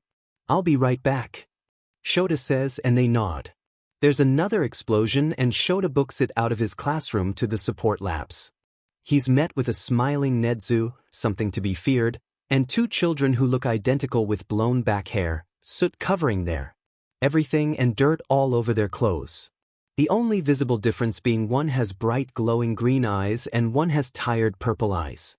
Nedu happily hands over his children with the promise to do something much less dangerous tomorrow. It's a lie, because what would Nedu teach them that isn't dangerous? Eventually there's a new paragraph added to the rule book warning students about the children in the vents. It only adds to Izuku's status as the local UA cryptid. Izuku is 10 when he wakes up screaming. Shota figured it would happen eventually, with everything the kid saw because of his quirk. No matter how accustomed to it Izuku had become, death was still a traumatic experience, especially for a kid. Shota raced to their bedroom and was met with the sight of a screaming, crying Izuku on the floor tangled in a blanket, with Hitoshi behind him desperately trying to do something to calm Izuku. It seemed that whenever Hitoshi tried to touch Izuku, whether to hug him or wipe his tears, Izuku only screamed louder. Shota was quick to erase his quirk, and Izuku stopped thrashing about. It was then that Izuku said two words Shota had never heard him say before. "Papa. Mama." Izuku cried, his hands balled into fists as he reached for something that wasn't there. "The Toshi." Hitoshi tried to talk to him, but nothing they said would register. "They're dead." Izuku screamed, and Shota connected the dots. "They're all dead. I couldn't save them. They died." Shota reached out and wrapped his two boys in a hug. "Izuku, we're not dead. We're right here. Can you feel us hugging you? See? We're real and alive." Izuku's sniffles calmed, but the tears kept coming. "But I saw you. You and Mama and Papa and Toshi. You were all dead, and even though I saw it I couldn't do anything. I didn't do anything. It was my fault. My fault." Izuku wiped his nose with his sleeve, his eyes squeezing shut. Shota hugged him tighter. "I knew Mama and Papa were dead. I knew. I saw it so many times before it happened." Izuku hiccuped a little bit as he tried to talk and cry at the same time. "I was so sure I could protect you and Toshi.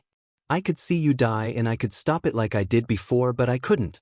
You died because I wasn't strong enough to save you." Shota contemplated the problem child's words. "Izuku, do you want to be a hero? A hero? Like you and Mama?" Shota takes this new information like a punch to the gut, but he tries to ignore it in favor of calming Izuku down. "Yeah, a hero.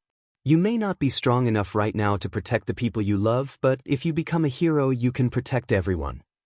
Shota lets Hitoshi wriggle out of the family hug as he picks Izuku up. They move to the couch, though Izuku either doesn't notice or doesn't mind. "That's what UA does, you know? That's what I do. I teach people to be a hero." "Yeah, I remember. Do you think you can teach me?" Izuku scrambles off the couch into Shota's lap. "If I'm a hero I can protect you and Toshi." Hitoshi shifts closer, giving Izuku a funny side hug. I'll be a hero too. Then you won't have to worry about protecting me because I can protect myself. And we can both protect Dad together. Izuku giggles but nods. Shota sighs in relief. Alright boys, back to bed with you. The next morning Dad is waiting for them in the kitchen. Izuku looks nervous, but he's always nervous so Hitoshi doesn't pay much mind to it. At least not until Dad announces, Hitoshi, I think it's time we told you the truth about Izuku's quirk. Hitoshi stared at his family, his tiny, somewhat insane, but still fully functional family, and he bursts into tears. Okay, maybe not bursts but he can't keep the tears from leaking out the corners of his eyes. Izuku is quick to respond. Toshi? Toshi, what's wrong? Izuku sniffled quietly, and Hitoshi knew that soon his brother would start crying too if he wasn't already. I'm just so happy Anne and I love you so much Aizu, and you too Dad. I'm so glad I met you and now why you're my family. Izuku hugged him as Hitoshi cried and soon Dad was hugging them too. I hope you don't make this a habit, Dad mumbles. What? Izuku giggles. Crying? Being emotional? Family hugs. Dad scoffed. No, waking me up in the middle of the night.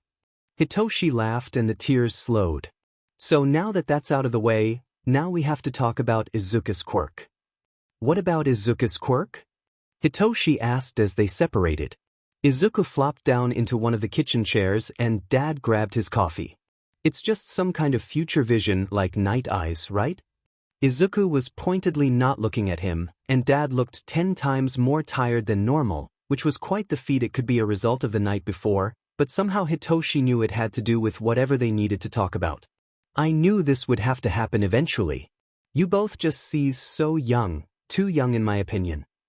Dad said, more to himself than anything else.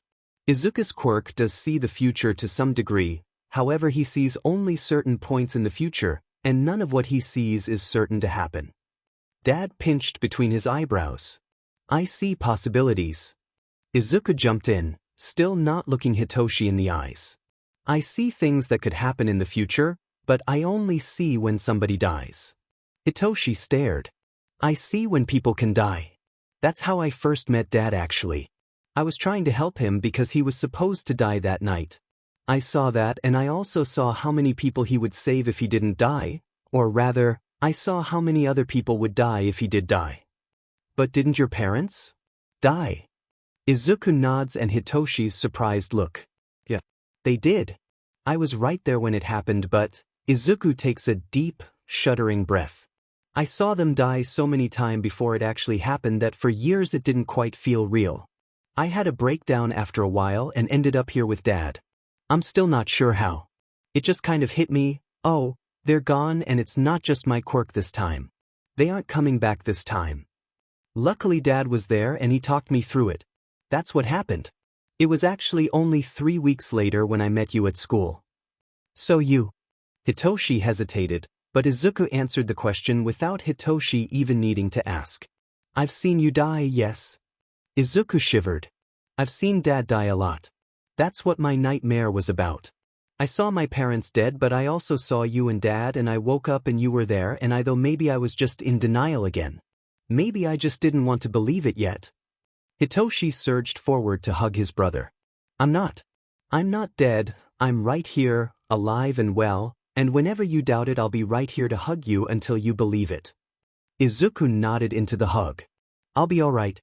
We'll be heroes, remember? And then you won't need to worry about us dying ever again. Yeah. Izuku agreed shakily. Yeah, heroes. Later Shota gathers all the other heroes working at UA in order to explain Izuku's quirk to them. Hitoshi stands proud beside his father, who nervously twists his hands, mumbling under his breath about heroes and going to UA as an actual student. We're going to be heroes. Hitoshi announces, pulling Izuku's attention from his thoughts. We're gonna train and get strong so we can go to school here to learn to be heroes and then we're gonna be awesome heroes who protect everybody. The teachers were silent the entire time Shota was explaining Izuku's quirk, but now they break out in conversation. Midnight loudly proclaims, I call dibs teaching them about publicity and the media. The other teachers are quick to respond. Well, we all know Nedu is going to be teaching them all about psychological warfare, so I call teaching them about support gear and technology. Power Loader says. Speaking of which, why isn't Nezu here? I'm pretty sure he's adopted Izuku as his private student and future successor, so wouldn't he want to know about his quirk? Nezu already knew. He needed all the information we could get so he could register Izuku for his identity. Shota explained. Well, I want to be the one to teach them about weaponry and fighting tactics using weapons. Snipe says. I'll be sure to get them gun licenses. They'll be sharp shooters in no time. Recovery Girl stamps her cane on the floor. They certainly can't be heroes without learning something about first aid, now can they? I'll have to teach them about taking care of injuries. They'll certainly have to be registered for their first aid licenses, preferably before they start school. Do you have any idea how self-destructive your first years can get? 2 students in the hero course with first aid training will take a load off my mind. Present Mike started yelling over everybody. I'll teach the little listeners English and sign language. Both can be helpful in hero work.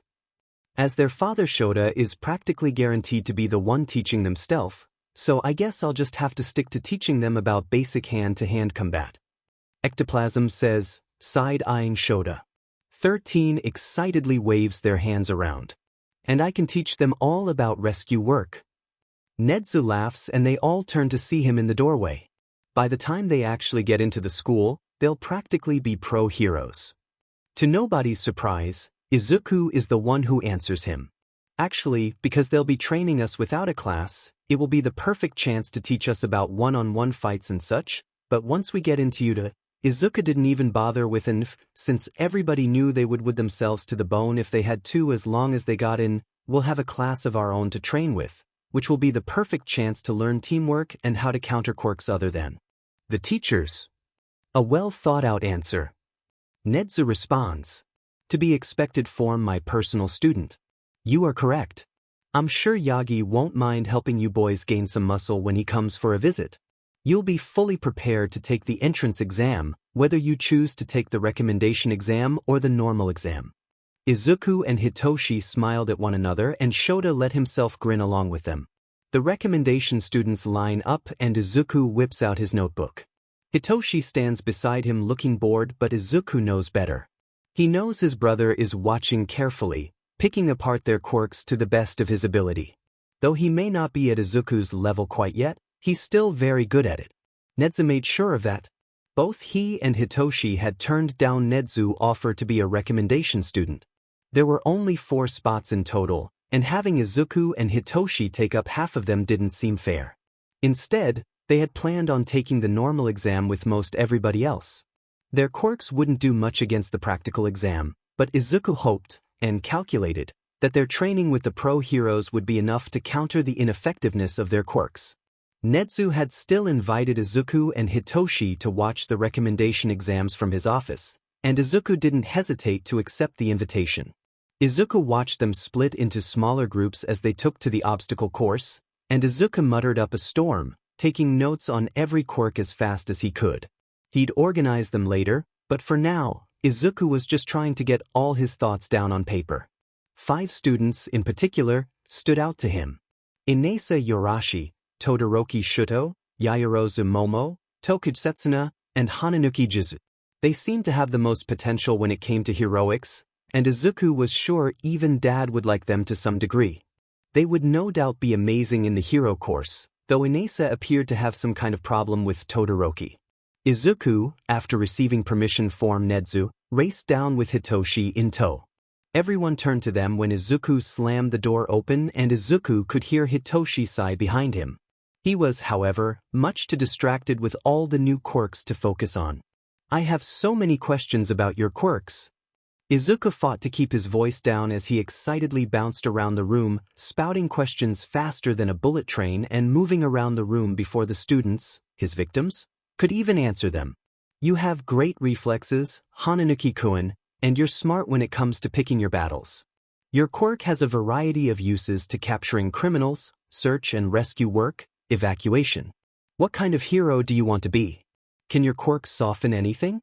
You've only used it on non-living objects thus far, so I figured that must be one of your limitations. Hitoshi comforted the traumatized, attacked student as Izuku moved on to his next target. Tokage, your quirk would also be great at search and rescue, but also at tracking criminals. What happens when a separated limb gets injured or destroyed?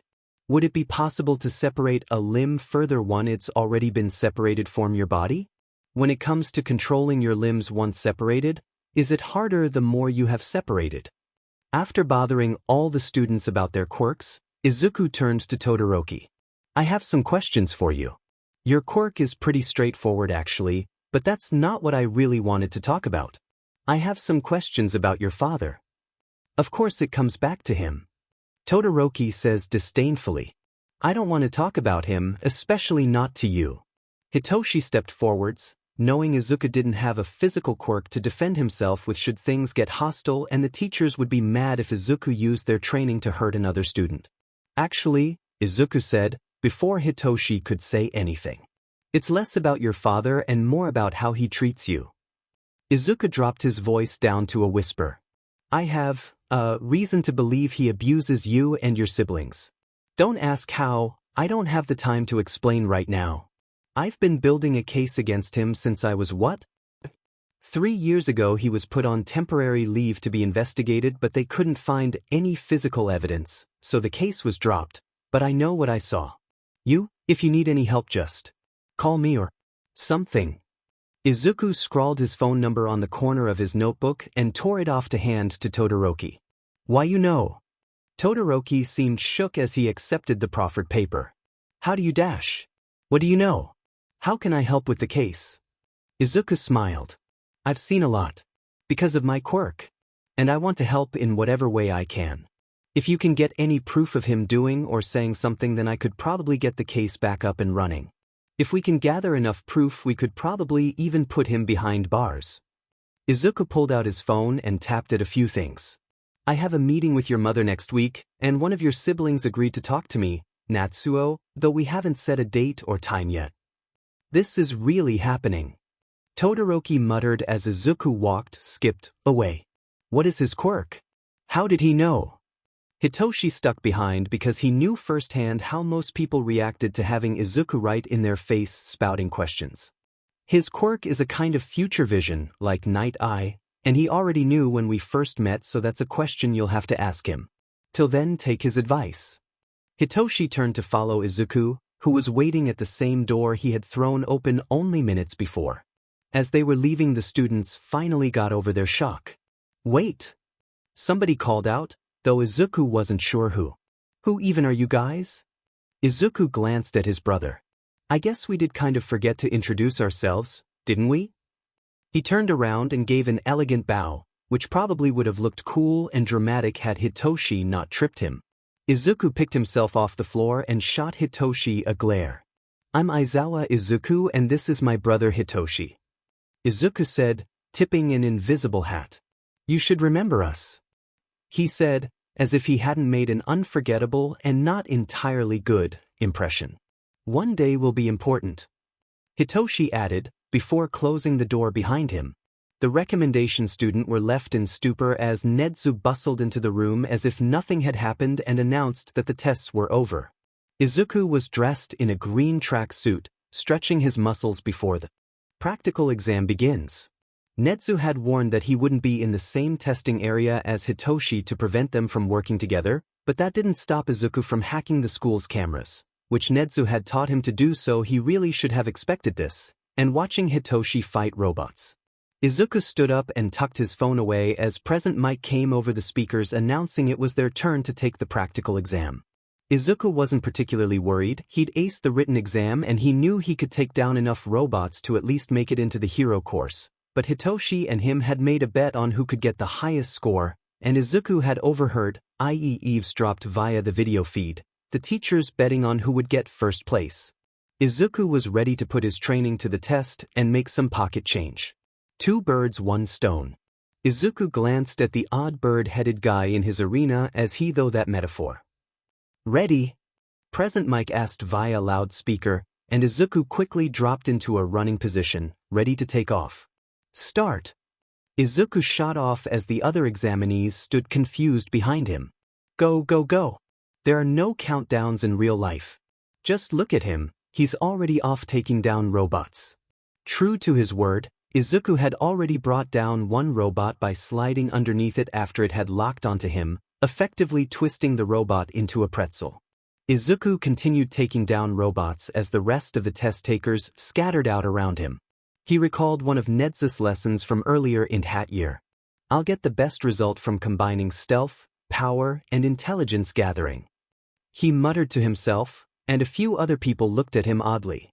Izuku carefully avoided the robot's attention, except when he needed their attention, followed their tire tracks, and straight up ripped their head off when it came down to it. Nezu would be proud. Someone under a robot, screaming for help, but everybody is running away from the robot. They don't turn around, she calls out louder, attempts to use her quirk. They'll stop it, they say, it's just an exam. They try to stop it, but they wait to give someone time to save her. Nobody does. They stop it, but they aren't fast enough. Debris slams into her. Recovery girl is quick, but not quick enough. She's dead before they get there. Izuku stops. What he's seeing. It looks like the exam, but there are no giant robots. Nobody's died, nobody's in any actual danger. The ground rumbles, cracking beneath Izuku, and he knows he was wrong. There is a giant robot, and somebody is going to die because everybody here was too scared to help her. Izuku spins around as everybody around him runs past. They try to warn him, tell him to run, to save himself. He doesn't listen. He stares the robot down and searches. He searches for a brown bob, running towards it the moment he spots it. Help! She screams, and Izuku ignores the image of blood behind his eyes. Help! Help me! Somebody! Izuku dropped down to kneel beside her. Don't worry. He gives her his best all-might smile. I'm gonna save you. He stands up to face the robot head-on, his mind working a mile a minute. He didn't even register he was mumbling his plans aloud until the girl looked up at him amazed. Can you really do that? She asked. Izuku only smiled and put his plan in motion. He took off running straight at the robot. A few people behind him told him to turn around, but the girl called out, "Good luck." Izuku paused to take down one of the nearby three-pointer robots, ripping some of the wires from its control plate. Izuku twisted the wires together, careful to use the right kinds of wires. He jammed the unused control plate under the giant robot's track to jam it. He only had seconds. With dexterity he didn't have before the teachers trained him, Izuku jumped up onto the stalled robot, sneaking around the edge until he reached the panel hidden on the side. The wires used in the zero-pointers were much larger than the ones in the smaller robots, but they essentially worked the same way. Izuku placed the wires in the right places, twisting them in among the other wires. Finally, he connected the final two wires. It had a similar effect to jump-starting a car that's already running. The engine management computer short-circuited and the robot stalled. Izuku jumped down and ran back to the trapped girl and helped get the rubble off of her using a nearby pipe as a lever. She seemed to be injured, so Izuku carried her back towards the entrance as Recovery Girl made her way in. So dangerous. You could have been seriously hurt, young man. Recovery Girl scolded him as she healed the girl. So could she, Izuku said, and the hero paused at that. Do you mean Dash?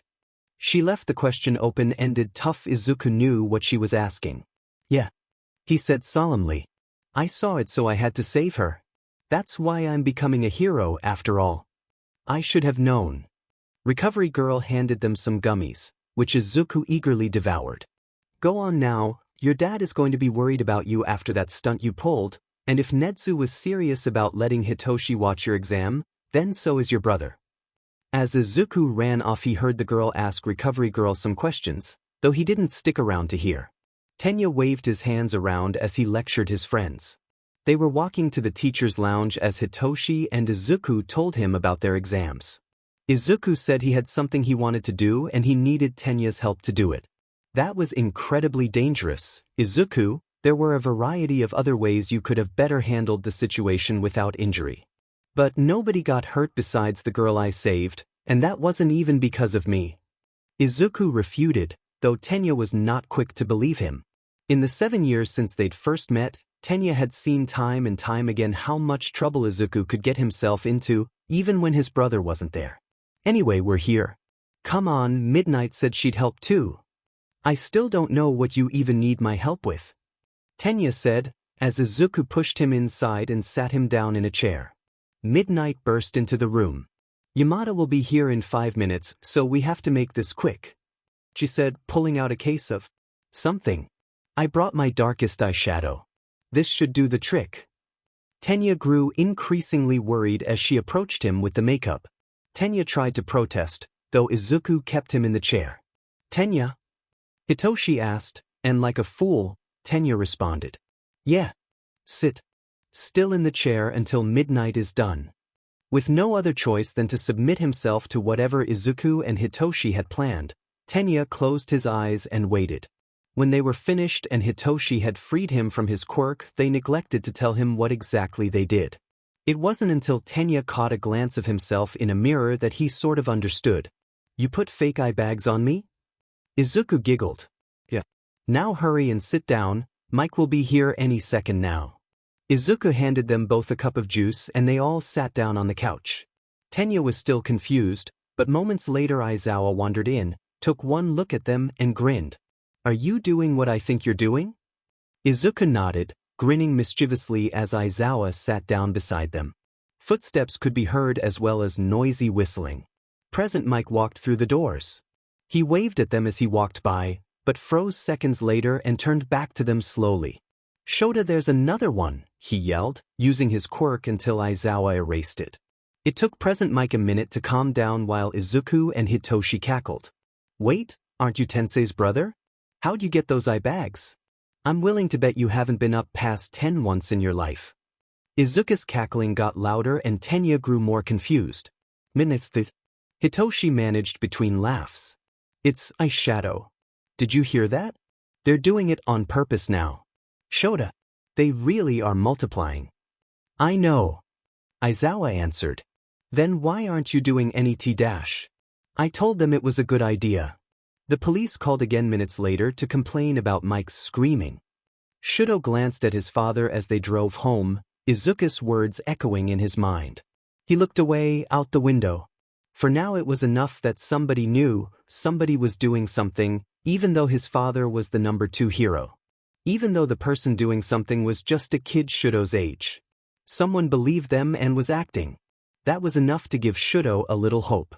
Hitoshi had been at U.A for 7 years, but now he and Izuku were finally students. The letters came a week after the exams, though Hitoshi already knew they made it in courtesy of Izuku, who informed him about seeing their classmates die wearing UA uniforms multiple times. When the day finally came, Izuku and Hitoshi snuck in through the teacher entrance, effectively avoiding the crowd of students. They climbed through the vents towards their classroom, nearly giving the few students who had already arrived a heart attack. OMG! One of them, a girl with pink hair messy enough to rival Izuku's, pointed at them when they dropped in. Are you the vent cryptids the senpais were warning me about? Izuku said nothing, and Hitoshi was well aware of how he hated talking to people he didn't know unless it was about quirks. Well, let's see. We are cryptids and we came from the vents, so by definition we are under vent cryptids. Hitoshi answered as Izuku claimed his seat. Tenya just looked at them tiredly, well accustomed to their mischief. Just as Hitoshi was about to do the same, the classroom door slammed open and a girl with a brown bob that seemed to defy gravity walked in. She waved and moved to find her seat until she spotted Hitoshi, or more likely, the person behind Hitoshi. Hey, you're the guy who saved me from the 0-pointer. You were so cool, you moved so fast and you just took out a robot and grabbed its wiring and shoved them in the 0-pointer and it just stopped. Izuku balked as she spoke enthusiastically. I'm so glad you got in because I didn't really have a chance to thank you back then. Somebody else, with red hair, inserted himself into their conversation. Whoa, really? Did you take out the 0-pointer all on your own? That's so manly, dude. I'm Kirishima Aijuru, it's awesome to meet you. And I'm Uraraka Ochako. Thank you for saving me. She turned to Hitoshi, finally seeming to realize he was there too. Oh, are you his friend? It's nice to meet you too. Hitoshi took one look at her and knew who she was immediately. Ah, you must be the girl who died. The class went silent. The door slammed open once more and a familiar voice filled the silent classroom. Hitoshi, you don't just say that to your classmates. Especially when they don't understand Izuku's quirk. Hitoshi shrugged and sat down in his seat as Dad made his way to the front of the classroom. Welcome to the UA Hero course. Izuku, put your notebook away and pay attention. Put these on and meet me outside in 30 minutes or I'll expel you. He tossed a bunch of gym uniforms at them before wiggling back into his sleeping bag. Hitoshi, who was expecting as much, grabbed the notebook out of his brother's hands and handed him a gym uniform. Come on Izuku, it's time for the test. Izuku perked up and grabbed his notebook back, stuffing it in his backpack and following Hitoshi to the changing rooms. It would have been faster to take the vents, he says as they walk with the rest of the class. We can take the vents on the way out. They did just that, much to their classmates' confusion. Izuku and Hitoshi were already waiting on the field with Shota when the rest of the class showed up. To the class's confusion, Hitoshi was leaning on what looked like a baseball bat. Well, you all made it. Guess nobody's getting expelled yet. Izuku snickered, but Shota shot him an evil look. Izuku, you got first place in the entrance exam. There were two loud, confused exclamations, though nobody paid them any mind. Throw this ball, you can even use your quirk if you want. Izuku easily caught the ball thrown at him and stepped into the circle. Hey Toshi, Izuku called, playing with the ball in his hands. Care to help me out? Izuku spun around and lobbed the ball at Hitoshi, who happily swung a bat at it. Home run! Izuku called out as the ball flew off into the sky. Shota grinned and held up a device showing how far the ball had gone. 239.5 meters. Impressive Izuku. Better than the first time. Shota hid his smile in his scarf as Izuku returned to his brother's side. Whoa! That was awesome! Yes, so manly. This is going to be so much fun. When is my turn? Shota's grin turned evil. Fun? Is that what you think this is? He saw Hitoshi facepalm from the corner of his eye. The person in the last place after all the tests is getting expelled. The class reacted accordingly. What? There's no way he can do that, right? UA lets teachers run their classes any way they like as long as the results are positive, which means I can expel anyone I like anytime I like. Shota glanced at his kids, who looked just as excited as everyone else had seconds ago. How's that for fun? The tests begin now. Shota kept one eye on the students taking the test and the other eye on his sons. Knowing them, they'd somehow find some way to cause trouble on the first day of school. They were soon approached by the two recommendation students as well as the girl who died, as Hitoshi put it. Shota, against his better judgment, listened to their conversation. You were at the recommendation entrance exam, but you said you weren't a recommendation student? Yaoyorozu asked. Then how are you here? Hitoshi shrugged and Izuku started to jump up and down, practically vibrating with excitement. Shota pinched the bridge of his nose. I saw you use your quirk during the entrance test, but it's hard to get a really good grip on what you're capable of. However, after the tests, I think I have a better overall understanding of your quirk. I have more questions, could you answer them? Izuku didn't even pause for a response before blurting out question after question. Their three classmates stared in shock. However, Hitoshi, knowing his brother, was nonplussed and simply grabbed his shoulder to shake him out of his rambling. You took the normal entrance exam too. Uraraka said. Like I was saying earlier, you saved me from the giant robot. Yeah. Hitoshi replied as Izuku took off in search of his backpack. We were only there to watch the recommendation students. Izuku wanted to see what you guys are capable of. He wanted to observe your quirks. It's kinda the same with the actual entrance exam. Izuku wanted to see everybody's quirk, but we actually participated in that one. I'll say. Uraraka snorted. Didn't you and Izuku get first and second place? Yeah. Hitoshi rubbed the back of his neck and looked over his shoulder, presumably for Izuku. We had a little bet going to see who would get more points, and our dad had a bet going with his friends over which of us would get first place. Shota didn't even question how he knew that, especially not now that Izuku could hack the school's cameras. Speak of the devil. Hitoshi muttered as Izuku came running back in like a bullet, notebook in hand. Before he could run into someone or run over someone, Shota wrapped him up in his capture weapon and pulled him away from the group, Hitoshi trailing behind. "It's time for the next test," he announced, prying the notebook from his son's hands. "You five better get ready. This one is an endurance test." It was almost 30 minutes later when Shota proudly showed the results to his class, his two sons in first and second place despite not having any quirks that gave them physical advantages. "God damn it!" An angry yell came, followed closely by explosions. Bakugo walked surprisingly slowly as he approached Izuku, sparks crackling on his palms. Bakugo grabbed him by the front of his shirt. Shota would have intervened, but what he said next was surprising, even to him. "That's where I know you from. You're that kid from years ago who told my dad he died." The class stared at them, jaws dropped, eyes wide. Izuku blinked at him, and Shota could practically see the wheels turning in his brain. "Aya," he said without elaborating, as if it was the most normal thing in the world. It took a moment, but the class exploded, even louder than when Shota said he'd expel someone. "Holy, you did what? What the hell, dude? You know so many people already and they all have weird things to say." Shota cleared his throat, and when that didn't work to get their attention, he erased all their quirks. Izuku seemed the most startled, though that was because his quirk was probably the only one that never turned off, though Hagakure may be startled and they just couldn't see it. "Get changed and go back to the classroom. Your next class starts soon and I won't excuse you if you're late." Shota glared at the class, and they took off to the locker rooms, all but two. "Don't think I'll give you special treatment just because you're my kids."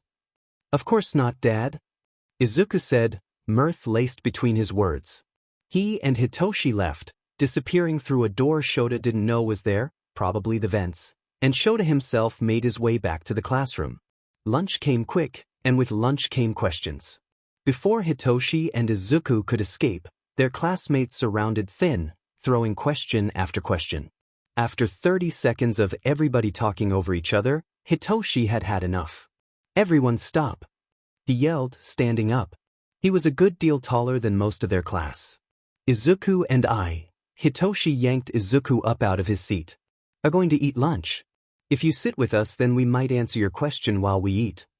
The class parted as Hitoshi dragged his brother out the door, and slowly the rest of the class followed behind. Lunch Rush happily handed Hitoshi and Izuku their usual lunches. Older students greeted them as they searched for a free table, a fair amount of them referring to them as the vent cryptids or that one kid who saved my life. That last one was more for Izuku, who did tend to save a lot of students. It made a lot more sense how he would rush off someone at random times only to end up saving somebody's life after Hitoshi knew about his quirk. The rest of their class seemed to be observing them with some mix of confusion and curiosity. They sat down and soon most of their class joined them. Tenya claimed he was only there to keep the peace and nobody was really sure if Hagakure was there or not. Izuku ignored them and dug into his katsudon. "Okay, so, first question," Kirishima said. "You guys call each other by your first names, right? So how do you know each other?" "Easy," Hitoshi said between bites. Izuku continued to ignore them. "He's my brother." There was silence for a second until Yaoyorozu spoke up. "So that answers a few other questions. My question is how you were at the recommendation exams even though you took the normal exam." "That's not a question but an inquiry," Izuku said before returning to ignoring them. "I'll answer it anyway," Hitoshi shot back. "We could have taken the recommendation exam, but we wanted to leave the spots open for somebody else since we could easily pass the normal entrance exam and there's only 4 recommendation spots. We would have taken up half of those, so that wouldn't have been very fair. Also, I already told you why we were there even though we weren't taking the test. Izuku wanted to see your quirks." Hitoshi elbowed his brother's side. Izuku in turn glared at Hitoshi. Right, I have another question then," Yaoyorozu said. "It's an actual question this time. Who recommended you?" "Dad," Izuku said, not bothering to elaborate even when bombarded with curious and confused looks. Oh, I have a question."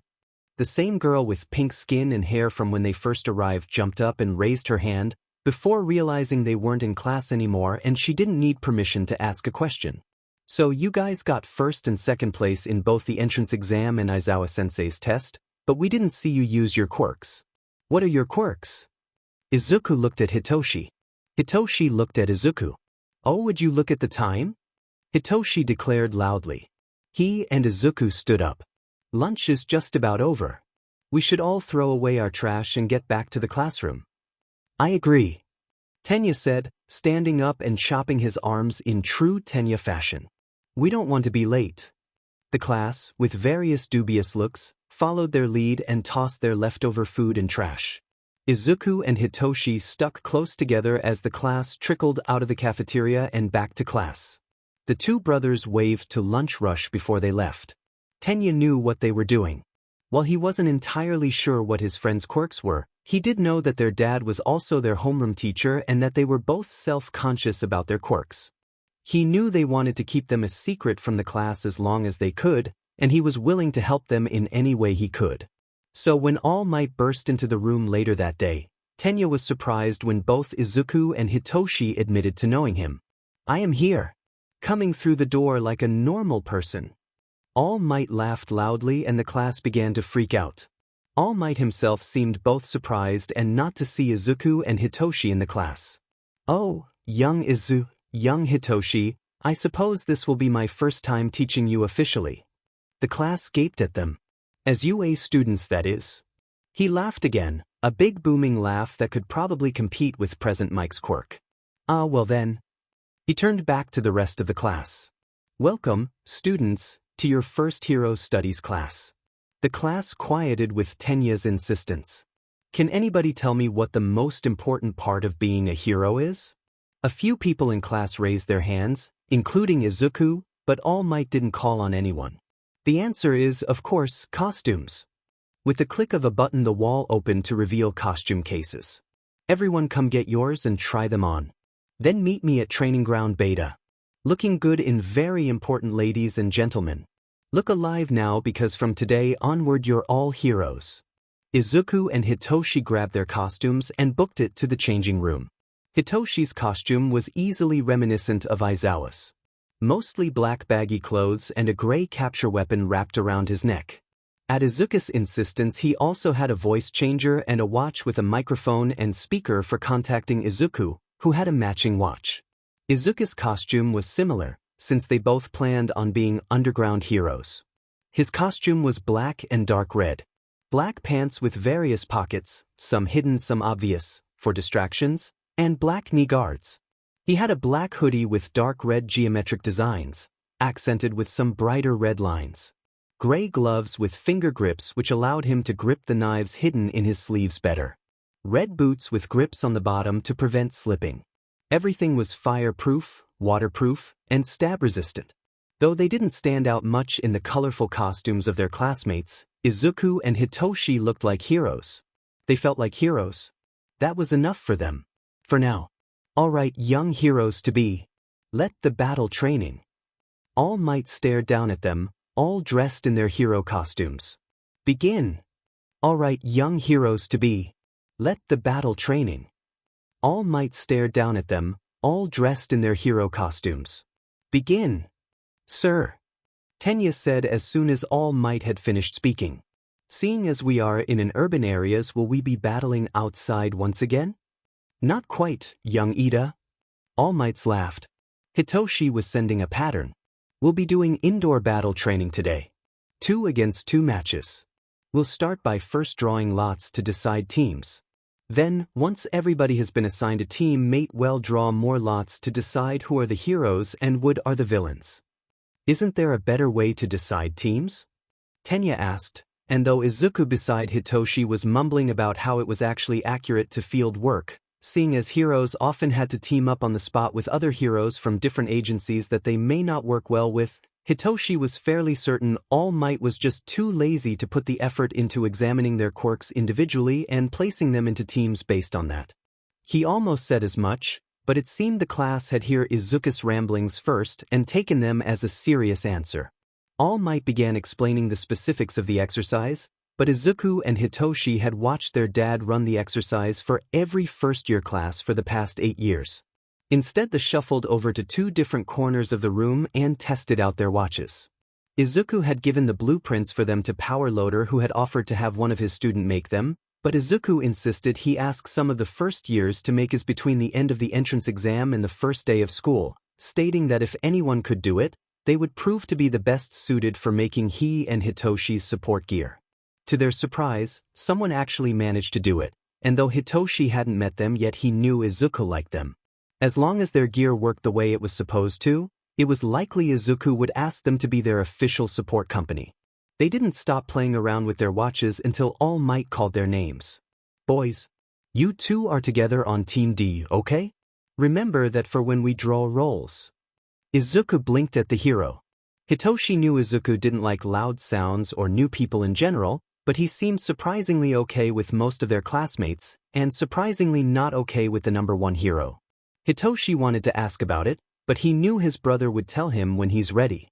Soon everybody had been put in a team, and All Might moved on to decided which teams would fight, and who would be the heroes and villain.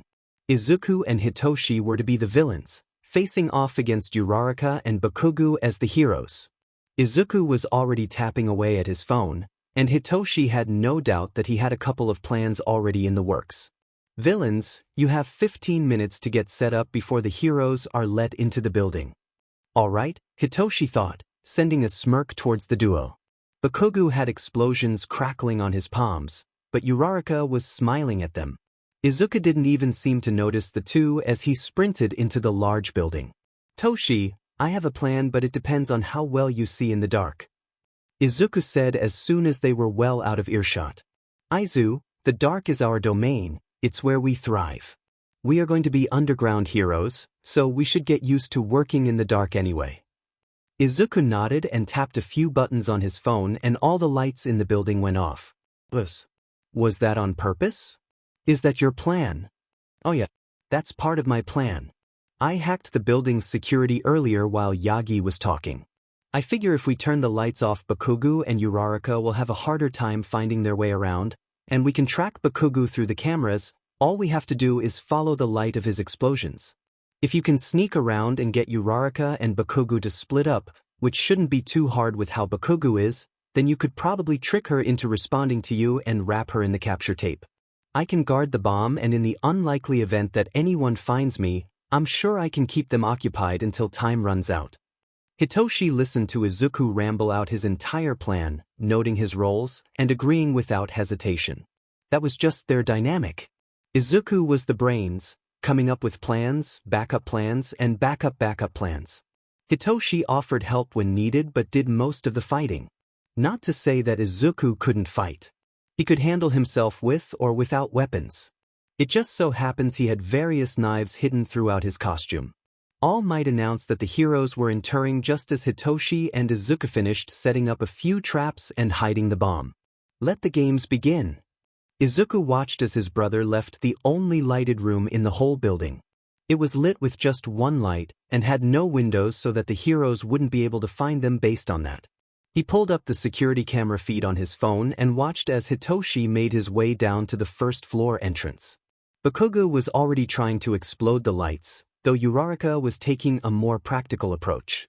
She tried to use the dark to her advantage, though she clearly wasn't as used to it as he and Hitoshi. Izuku leant back against the wall as he watched the fight play out over the video.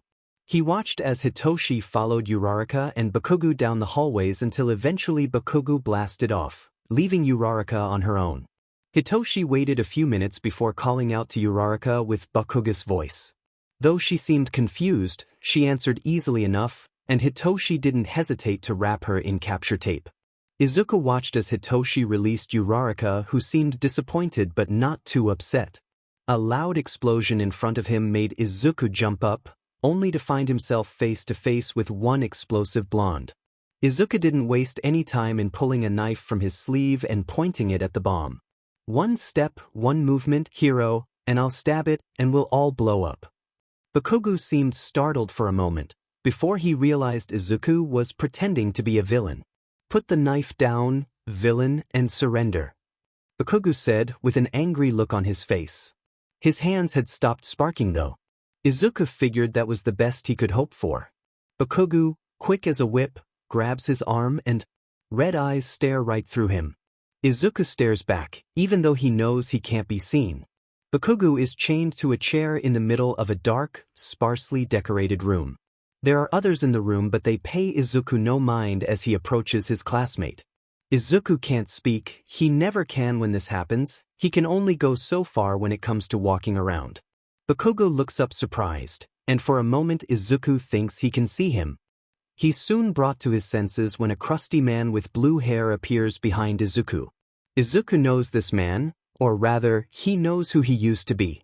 Papa brought him hope one day when Izuku was 3, though Izuku never saw him again. He wants to think harder, try to remember more, but before he can the blue-haired guy mutters something and grabs Bakugo's face. Izuku watches with barely contained horror as his new classmate disintegrates before his eyes. With a gasp Izuku is back at the battle trial. Bakugo stands in front of him, one hand on his wrist, eyes glassy and blank, as if Hitoshi had used his quirk on him, but Hitoshi isn't here. It's just Izuku and Bakugo alone in the barely lit room. Someone says something, but all Izuku can hear is the pounding of his pulse in his ear.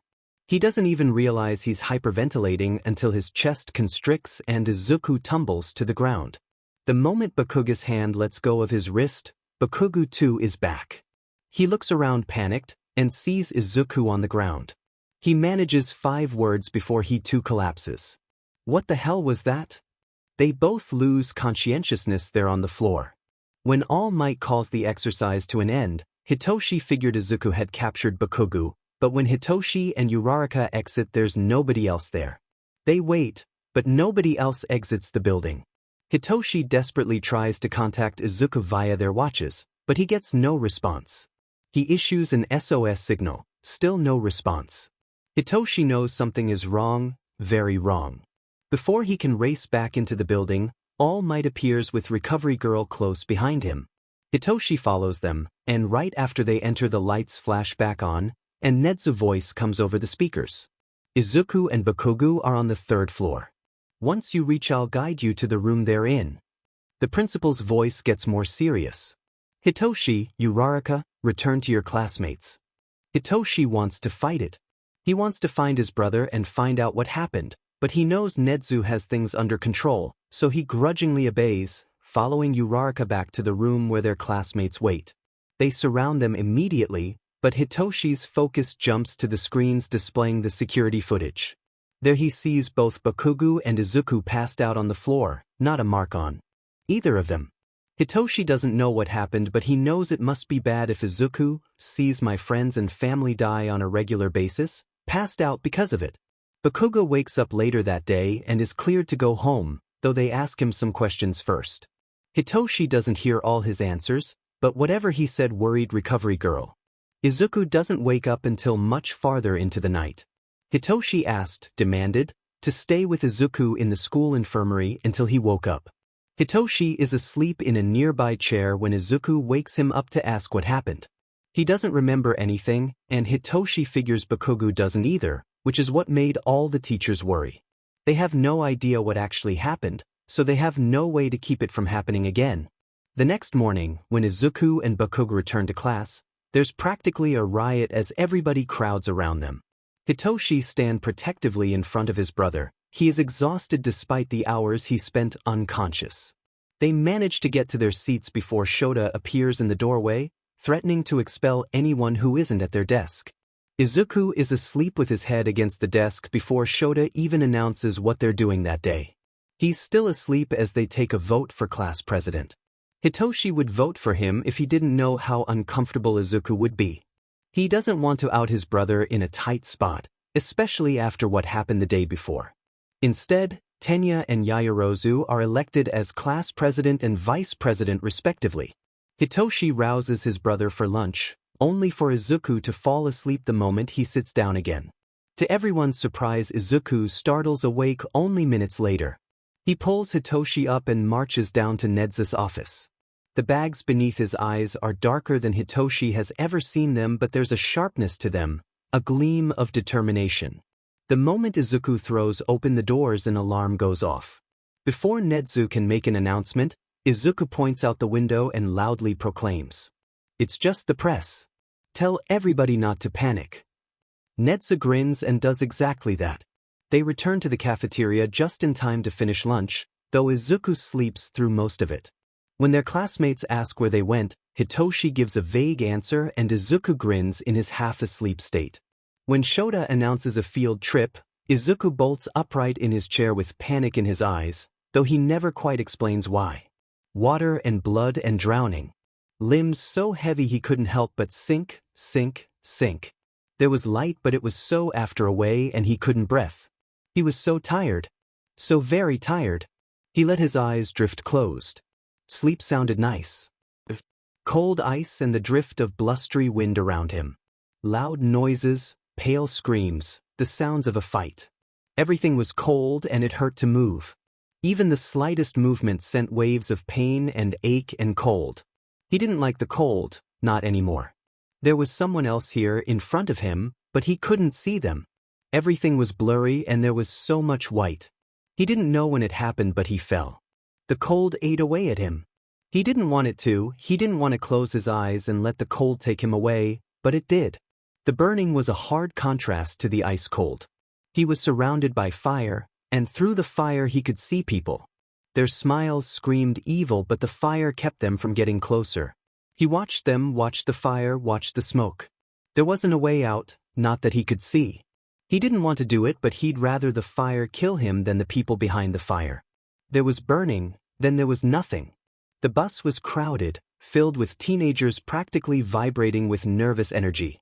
Izuku was curled up in the very corner of the bus, scribbling away at his notebook. He'd had a panic attack that morning, and it had been so severe that Hitoshi had to use his quirk to calm him down. He never explained why, and every time they asked about Izuku got an odd haunted look in his eyes and made them promise to be careful. Hitoshi was sitting with his classmates as they chatted to each other. They discussed classes, hobbies, the entrance exam, and when the dreaded topic of quirks finally came up, Hitoshi found he wasn't as nervous as he expected. So, Kaminari was the first to bring it up. After the he hesitated, sending a glance towards Izuku and Bakugo who were in the back of the bus. Battle trial, I think we have a pretty good idea of each other's quirks. Everyone voiced their agreement before he continued. Except for you two. We didn't really get a chance to see you use it in the battle trial, since we were all watching Bakugo and Izuku's interaction. Yeah. Uraraka jumps in.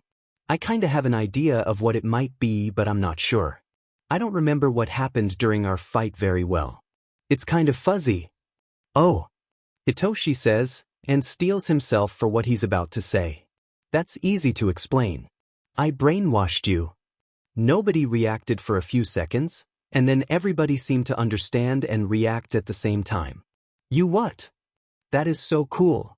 You could be such a great hero. Brainwash all the villains. Isn't my cape so sparkly and magnificent? But what about Izuku-chan's quirk? Everybody turned to Azui when she spoke up amidst the chaos. You two are brothers, correct? Would I be wrong to assume he too has some kind of mind control quirk? You would be wrong actually. Hitoshi blinks innocently, trying to copy the way Izuku looks when he gets excited about someone's quirk. Did I forget to mention? We're both adopted. Sorry, Azui, but his quirk is nothing like mine. You're welcome to try to guess it though. If you ask nicely, Izuku might even give you some hints. Everybody turned to Izuku, who was asleep against the seat, his notebook open in front of him. Hitoshi snickered and nudged him awake. Izuku. Zuzu. Izuku. His brother blinked his eyes blearily. It took him a moment to register where he was, but when he did he quickly snapped his notebook closed. Aizu, they want to know about your quirk. Do you want to tell them, or just give them some hints? Before he could answer, the bus was cast into darkness as they went through a tunnel, the only remaining light being the glow of Izuku's eyes. None of their classmates had commented on it before, which made sense. They had only known each other for 3 days after all, and it wasn't that noticeable in the daylight. In the dark of a tunnel, though, was a different story. The cast an odd green hue over Izuku's face. The class screamed. There are rocks and rubble everywhere, all around him. He can see all the villains from here. They look like they all have Earth-themed quirks. No doubt they're strong here, where there's plenty of earth to work with. He watches them watch him. It's stressful. There's a sound behind him, he turns. There's nothing more after that. He stands in front of the blue-haired crusty man, who is busy whining to the black, cloud-like, warp man. They don't notice him. He doesn't want them to. He sinks further to the ground, hoping to avoid attention. He's not so lucky. A large black beast barrels into him at the blue-haired man's command. There is pain, intense immediate pain, and then he sees black, and all that's left is the memory of pain. A ghost left behind by some injury no doubt too severe to be fixed. They wouldn't reach him in time to save him, he knew that. It just made the pain worse. He closed his eyes, squeezing them shut with all that was left of his energy. He let go. Panic. That's all he could feel as his lungs became tight. He knew these people around him. He had only known them for a short amount of time, but he cared for them. He didn't want to see them leave. He didn't want to see their deaths. Still he watched them all. He heard the screams and watched them fight for their lives. They died in front of him, each and every one of them. There were just so many people, they couldn't fight back effectively. He watched because he couldn't do anything else. They kept him. He didn't know why, but they left him alive. Nobody else lived. Just him. They left after all was said and done, with the promise they'd be back. Dead bodies, corpses, lay out in front of him. He too tired to think. His family was gone. He was alone. They were all dead. He couldn't save them. Not a dream. His mind screamed. Not a dream, not a dream, not a dream. A prophecy. A promise. A premonition. A possibility. Izuku startled awake, only to be met with blinding light and his brother's face. He just barely registered Hitoshi's voice in his ear when the light was replaced with darkness. Izuku couldn't see anything. Dark, pain, disintegrate, friends, death, run, blood, gone, alone, dark, alone. Izuku didn't realize he was hyperventilating until Hitoshi grabbed his arm. There were voices around him, but he didn't want to hear them. It was loud, so loud and dark, and it felt just like what he'd seen. What he'd felt. Izuku let his instincts take over, and he panicked. Hitoshi watched the light in his brother's eyes fade slightly before they closed. He knew Izuku was panicking by the loud, quick breaths. He tried to get Izuku's attention, to get him to say something so Hitoshi could brainwash him, but Izuku didn't speak. The darkness of the tunnel passed, and Hitoshi was met with the panicked, crying, terrified face of his brother. Dad was there in a second, brushing past the rest his classmates, keeping them from crowding around them. 2 panic attacks before noon. Dad muttered so only Hitoshi could hear. What did he see? Hitoshi didn't answer. Izuku didn't stop hyperventilating until Hitoshi wrapped him up in a hug while Dad erased his quirk. When Izuku opened his eyes a few minutes later, he didn't speak. Instead he held his hands up and began signing. Hitoshi couldn't hide his surprise. Izuku hadn't had trouble speaking for a few years, and he hadn't needed to resort to sign language since they were 8. Nevertheless, both he and Dad began signing with him. Hitoshi could feel the curious and worried gazes of his classmates boring into his back. He spun around to address them.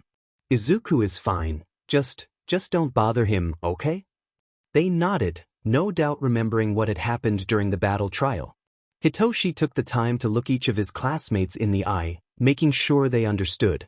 To his surprise, everyone, even Bakugo, looked worried for Izuku. Once they confirmed that Izuku was alright, Dad returned to the front of the bus, and Hitoshi returned to his seat. It didn't take long for Izuku to fall back asleep, though Hitoshi kept a close eye on him, even closer than before, just in case he woke up panicking again.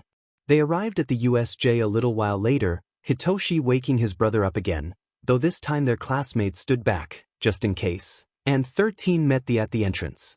All Might was nowhere to be seen, though Hitoshi knew he was supposed to be there. He had an inkling of an idea of what might have happened. Izuku had known the heroes since before the fight, so when it happened, Izuku was not kept in the dark. Neither was Hitoshi, though he supposed that was more because Izuku couldn't lie to his brother than Hitoshi was supposed to know.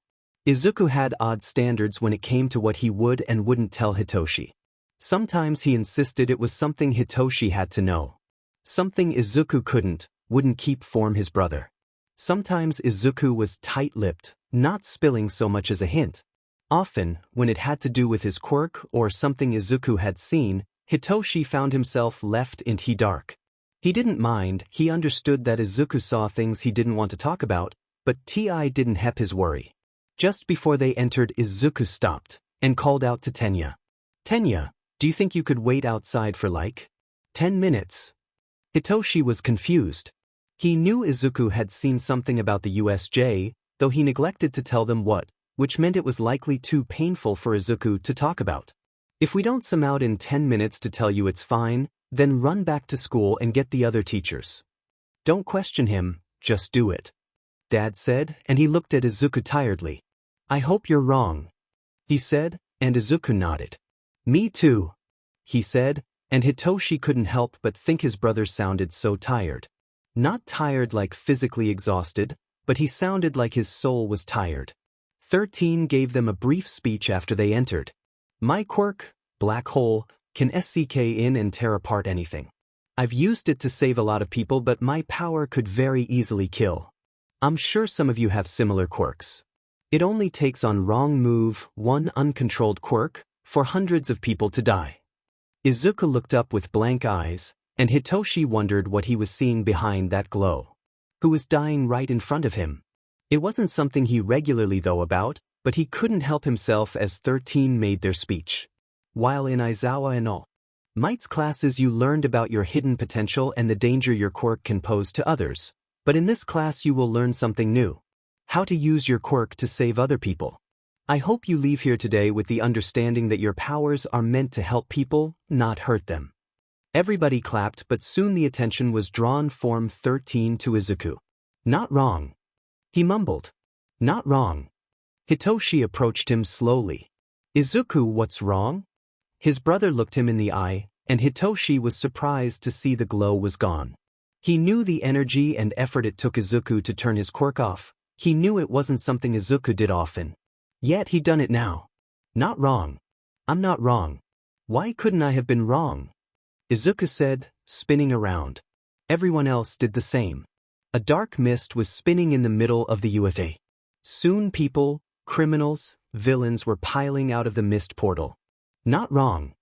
Izuku looked up at the sky, and Hitoshi turned to him just in time to see a tear leak from the corner of his eye. Hitoshi jumped into a fighting stance as their dad reacted. 13, protect the children. Izuku was still muttering, too lost in his own thoughts to react, much less get ready to fight.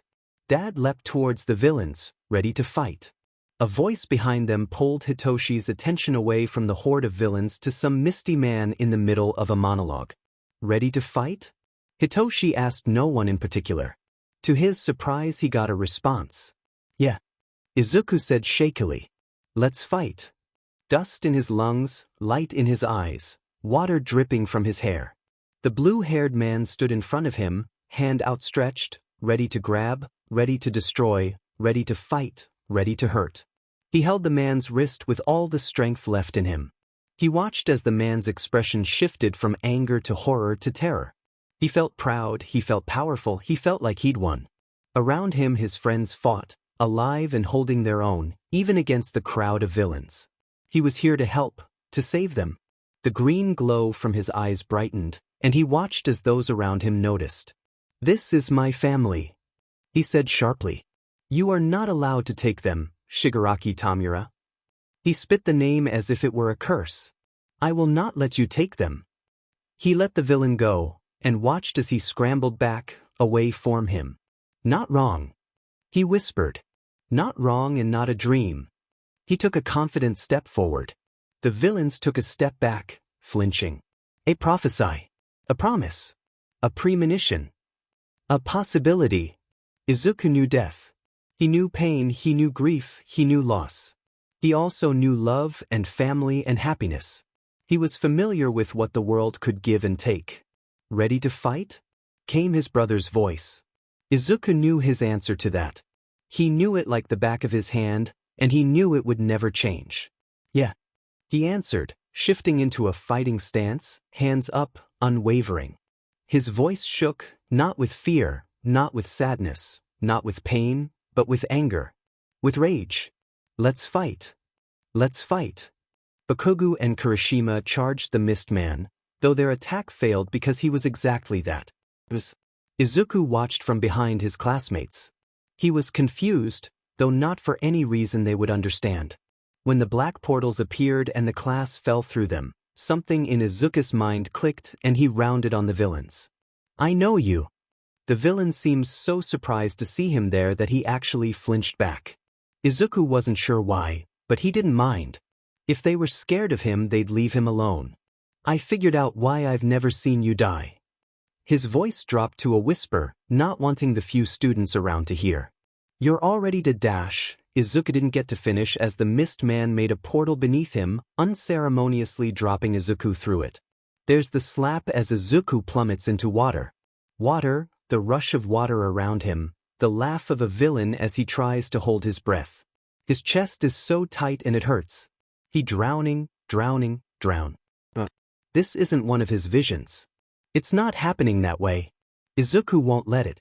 He forces his arms and legs to move until he resurfaces, gulping in as much fresh air as his lungs can handle.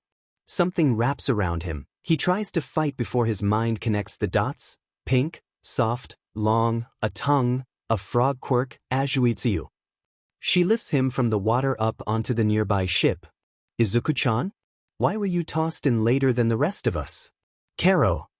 Izuku coughs a few times before looking up to see who else was there. He was met with the worried gazes of Azui, Kaminari, and Ishido. I'm not sure. I think I startled him and he just warped me wherever.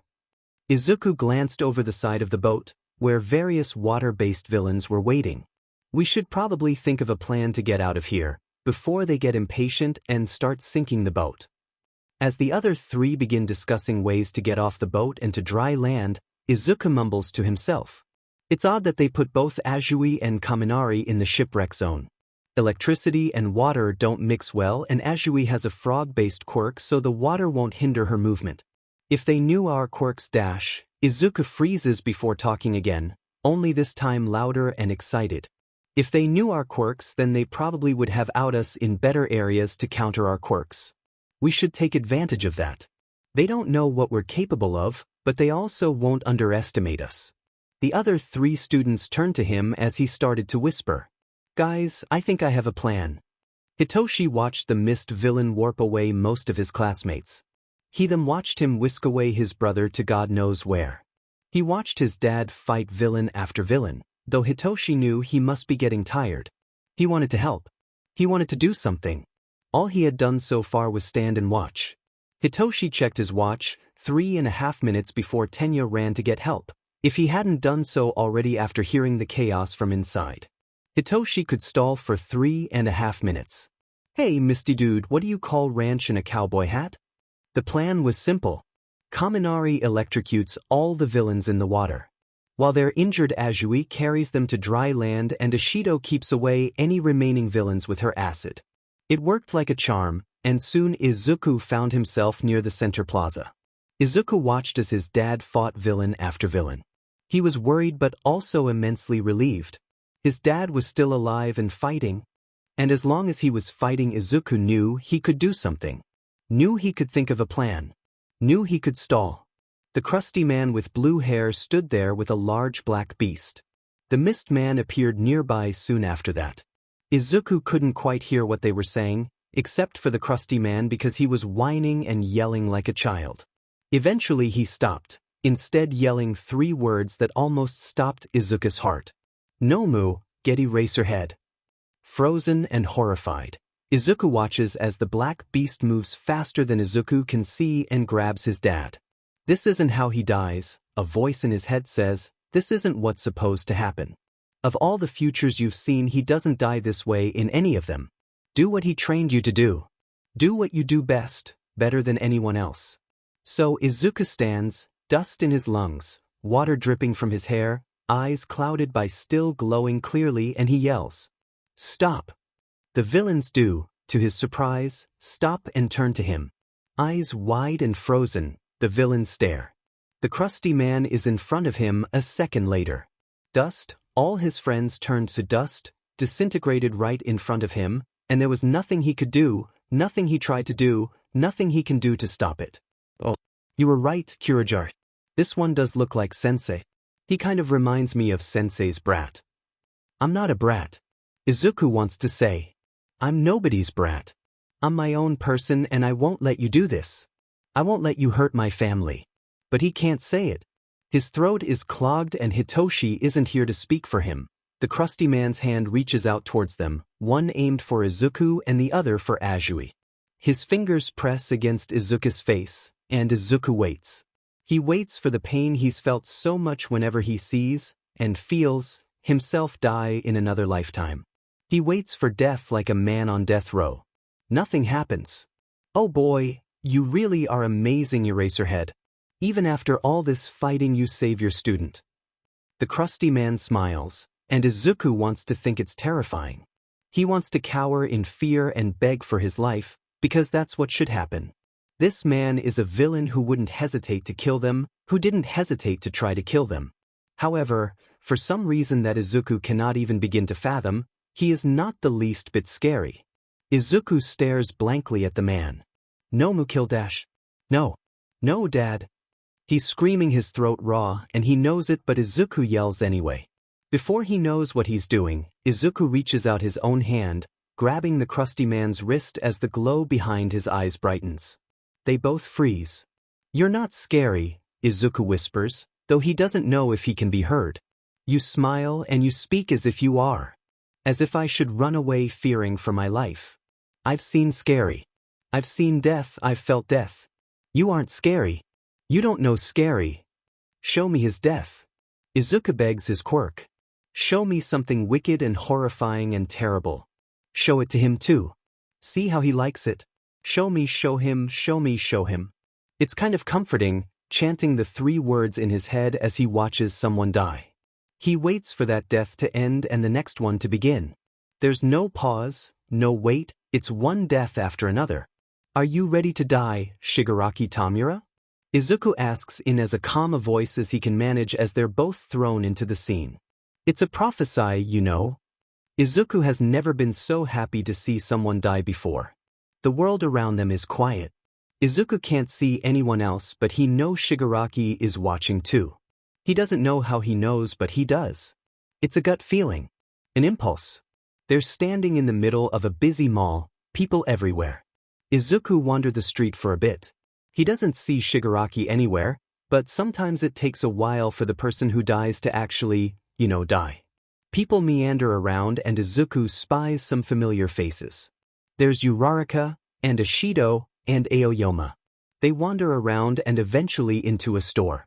They walk back out and pass someone who looks like Shigaraki but in a hoodie. He pauses and turns to follow them. Someone blocks his way. It's another Izuku, one with less eye bags and no glowing eyes. It's not Izuku, but him form another timeline. Don't touch them. The other Izuku says. Shigaraki tries to pass by him, but this Izuku moves to clock him again, repeating his earlier statement, only this time a bit more forcefully. Don't them. This Izuku is scary, he wears all black and his hair is cut differently.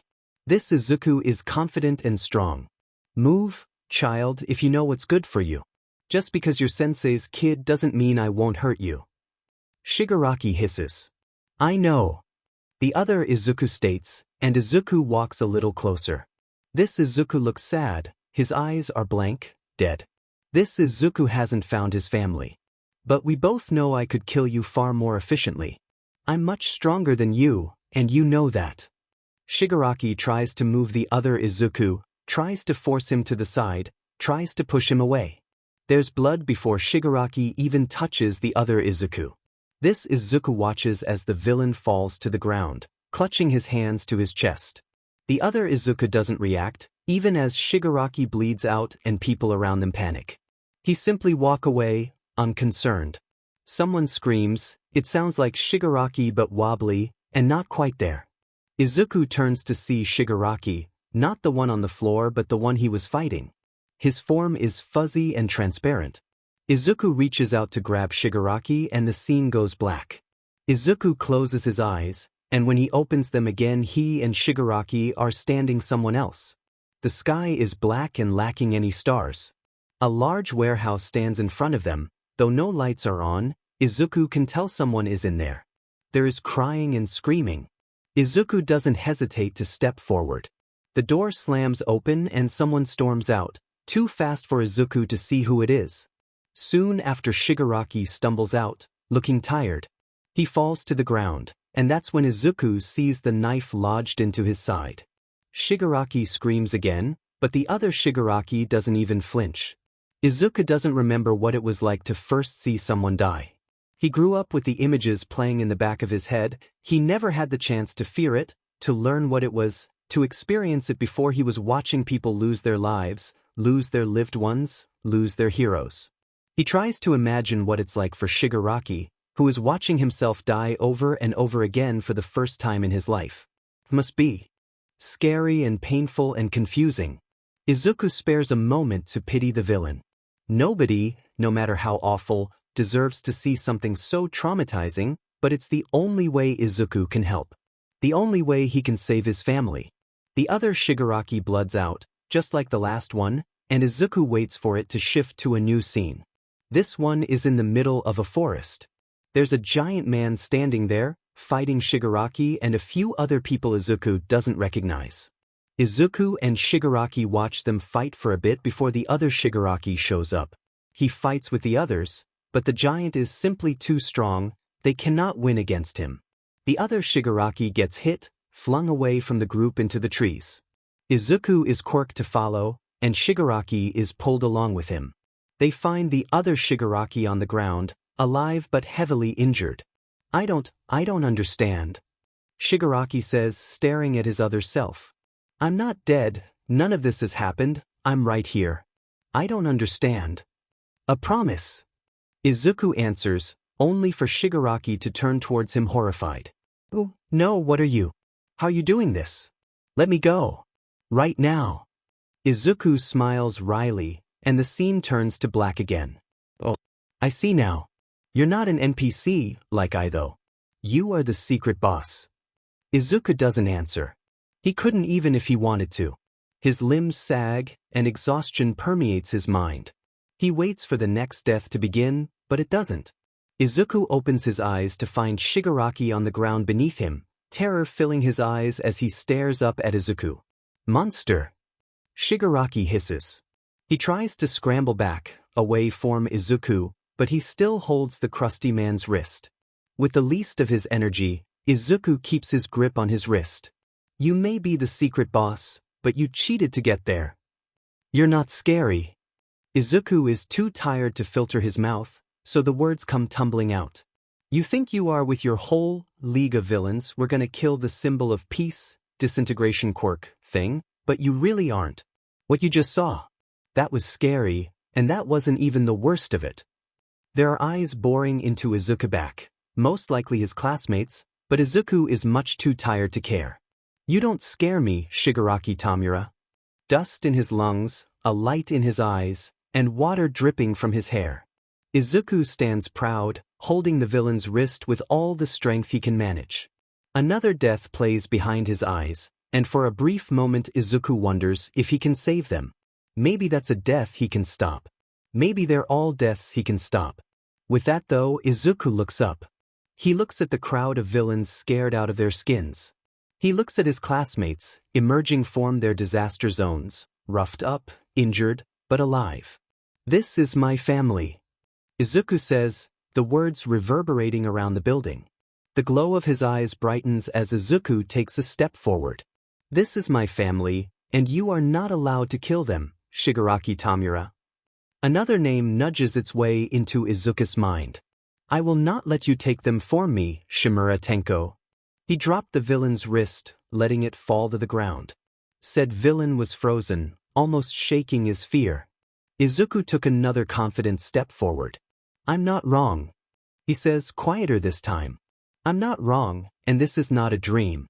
Do you know what that means? Izuku stops walking when a portal warps Shigaraki away, dropping him near Kurogiri. A premonition, Shigaraki. Loud shots ring out, startling everybody. Izuku doesn't look away from the villains. He knows the teachers are here. He know they're all safe, all alright, all alive. Kurogyri. Shigaraki hisses desperately, looking between the Mist Man and Izuku. Get me out of here. Now. The Mist Man does as he says and warp the both of them away, leaving the horde of villains alone to be caught by the heroes. The Nomu still holds Izuku's dad in his grip, but he isn't hurting him anymore. With a sigh of relief, Izuku collapses. Hitoshi is fine. He keeps telling the paramedics that he's alright.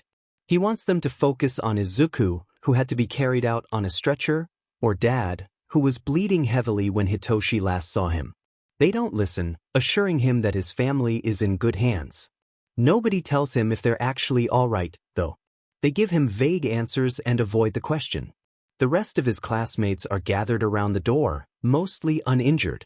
They talk quietly, and when the paramedics finally declare him free to go, Hitoshi is quick to join them. And then there was this loud scream, like somebody was dying, and I was like, I have to get to the center plaza and help. Hagakure is waving her arms about, and Hitoshi guesses she's telling them all what happened when she was warped away. But when I got there, all I saw was Aizawa-sensei fighting a bunch of villains. Then I got closer and I saw Izuku. He was talking to the weird hand guy. Then he actually grabbed the guy and the guy started screaming. He did what? Hitoshi was sure his heart was going to stop. Izuku had faced down one of the main villains on his own? If he's not already dead, I'm going to kill him myself. Everybody turned to stare at Hitoshi. You mean Izuku is he dead? Somebody asked. Hitoshi wasn't sure who. No. At least, I don't think so. They tell me if he was dead, he's my brother after all, but nobody is telling me anything. Azui approached him slowly. You know, I was there when Izuku started doing that. The hand guy sent the black beast to attack Aizawa-sensei, and Izuku got super worried, called him dad and everything. It was only after that Izuku started to fight the hand villain, if you can even call it a fight. Hitoshi sighed. Yeah, Aizawa is our dad. The class was silent for a moment and then, yeah, I can see it. That makes so much sense. You look just like him. The messy hair, the eye bags, sleeping in random places at random times. All the signs were there. How did we not guess it? Are we that blind? Hitoshi blinked, before looking at his classmates incredulously. We're both adopted. What do you mean we look just like him? Hitoshi closed his eyes, opening them again when all he saw was his dad covered in blood and Izuku unconscious. You know what? Never mind. I don't care. I'm going to go see my family in the hospital. They're in the hospital? Someone screamed. Hitoshi found himself with 18 stowaways on his trip to the hospital. The class visited Izuku in the hospital, bringing cards, gifts, balloons, and a melon, though they weren't allowed to see Aizawa yet. Izuku was still asleep when Hitoshi visited, and he didn't wake up for a few days. When he did finally wake up, the police tried to question him, though Izuku didn't remember anything after Shigaraki had tried to kill him. Once Izuku was cleared to leave, they both visited their dad in his room. They told him school was cancelled until the next week, and when he insisted he be there to teach classes when they resumed, they didn't try to pursue him against it. They knew he needed to be back in the classroom, to see his students alive and well. They all needed that sense of normalcy back in their lives. So, the next Monday, Izuku, Hitoshi, and their dad returned to the school. Shota was wrapped up in bandages like a mummy, Izuku had some bandages wrapped around his head, and Hitoshi had a couple band-aids. The class rioted when they walked in. Sir, with all due respect, you should not be here to teach classes in the state you're in. Tenya moved as if he was chopping the air, though Shota only gave a grunt in response. And you? When he realized Shota wasn't going to listen, Tenya turned his attention to Izuku. You should be resting. Izuku signed something, and the class looked at him curiously. I wasn't injured. Recover Girl says I just overused my quirk. Hitoshi translated. She cleared me for school soon after I was released from the hospital. Shota sighed. Izuku probably won't be speaking again for a while, so if you need something from him, go find Hitoshi or a teacher who can translate. Shota eyed his class as they nodded. Izuku and Hitoshi took their seats, and the class settled down. Now, you all should know this already, but the sports festival is on its way. Ashido raised her hand. Really? They're still holding the sports festival after UA was just infiltrated. We need to show we're still strong even after that. Hitoshi said as Izuku signed rapidly behind him. Izuku says it's a good way to prove that as first years we are already strong and can handle ourselves after a villain attack. As long as UA steps up security, everything should be fine, and there will be a lot of pro heroes attending, so even if something does happen we won't be on our own. Their classmates murmured their agreement. Shota would have pinched the bridge of his nose if his arms weren't in casts. That's right. Nedzu's reviewing the security measures. This is the chance to show the world what you can do. Before quirks came about, the Olympics were a big deal. It was how people showcased their talents. Now the sports festival has taken their place. 1 chance a year, 3 chances in a lifetime, it's not something to take lightly. Shota moved towards the door as he finished explaining. If you want to be a pro, the sports festival is where you begin. He heard the students talking excitedly as he left, but Shota was much too tired to pay attention to what they were saying. All he wanted was to take a nap. Izuku watched his classmates discuss the upcoming sports festival. Izuku was planning something too, just not for his sports festival. He and Hitoshi moved to follow their dad to leave, but when they opened the door they were blocked by a crowd of students. What are they doing? Someone behind him asked, though Izuku wasn't sure who. What do you think they're doing? Bakugo asked.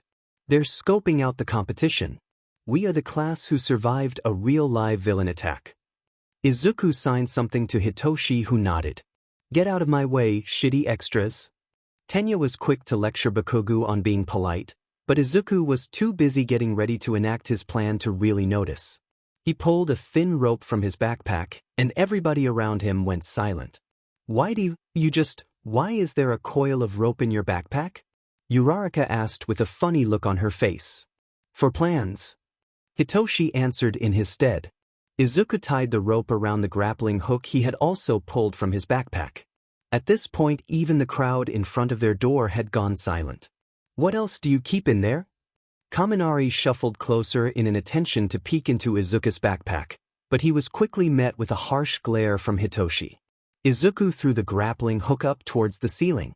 It hit the grate over the vent, knocking the grate into the vent and letting the hook attach to the ceiling. Izuku gave the rope a few tugs to make sure it would stick before he began to climb up it. The crowd began to talk loudly again, though this time Izuku heard mentions of the vent cryptids and the weird sounds in the ceiling. Once Izuku was up, Hitoshi tossed their backpacks up and began to climb up himself. The class watched in silence, even as the other students talked, some with awe, Ashido, Kaminari, Kirishima, and Siro, some with anger, Bakugo and Tenya, some with curiosity, Uraraka, Tokoyami, Yaoyorozu, Azui, Aoyama, and Shuji, and some with blank expressions, Shudo, Sato, Ojiro, Koda, and Jiro. Izuku ignored them all as he helped his brother into the vents. With over 20 pairs of eyes trained on them, Izuku replaced the vent grate and disappeared into the vents with his brother. Everyone just saw that, right? Someone, probably Hagakure, asked. Like, I'm not crazy, that actually just happened. The class nodded, but the students out in the hallway just stared at where Izuku and Hitoshi had been. Wow! A head popped up over the crowd. You 1A guys sure are full of yourselves. Everybody turned to the person who dared break the odd silence. I'm Tetsu from Class 1B. I've heard about you guys, but I didn't think you would just walk away. How arrogant. That doesn't matter. Bakugo yelled. Ignore those idiots in the vents. All that matters is that I'm going to win. Izuku was crawling through the vents during lunch. Dad had told him someone from the support course wanted to talk to him about his hero costume, and Izuku was on his way to the support lab to talk to them. He'd received various warnings from teachers and classmates about the support course. The warnings backfired, however, seeing as the mention of explosions didn't scare him off, but made him even more excited for this meeting. When he reached the support lab, he dropped through the ceiling, landing on a perfectly placed pillow. With a tuck and roll, Izuku found himself on the ground in front of a pink-haired girl with cross hairs in her eyes. Izuku signed, despite knowing she probably wouldn't understand him. Are you Hatsume? You've heard of me? The girl yelled. I'm famous already. Soon I'll have flocks of potential patrons flooding the halls asking for my babies. You're just the beginning, vent boy. You should feel lucky I'm trusting you to beta test some of my new babies. Izuku nodded slowly as she spoke. If it had been anyone else, they likely wouldn't have understood a thing she said since she was talking so fast, but Izuku was used to rambling. It takes one to know one after all. I took a look at what you submitted for your hero costume, and I hate it. It was so blunt Izuku would have fallen over if he wasn't already on the ground. Even if you're going to be an underground hero, you should wear something stylish, so that those who do know you remember you. That means no hoodies. No matter how stylized.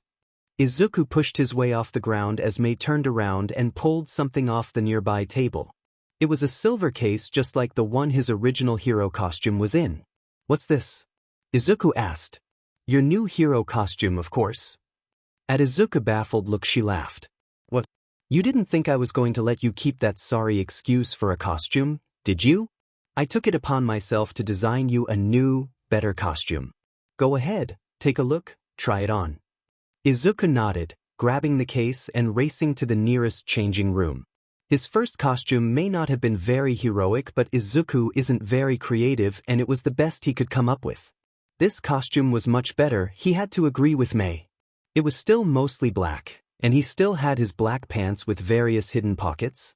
In place of a hoodie there was a dark red shirt made of a sturdy but stretchy material. His sleeves still had pockets near his wrists for easy access to his knives. There were black lines along his sides in a geometric pattern.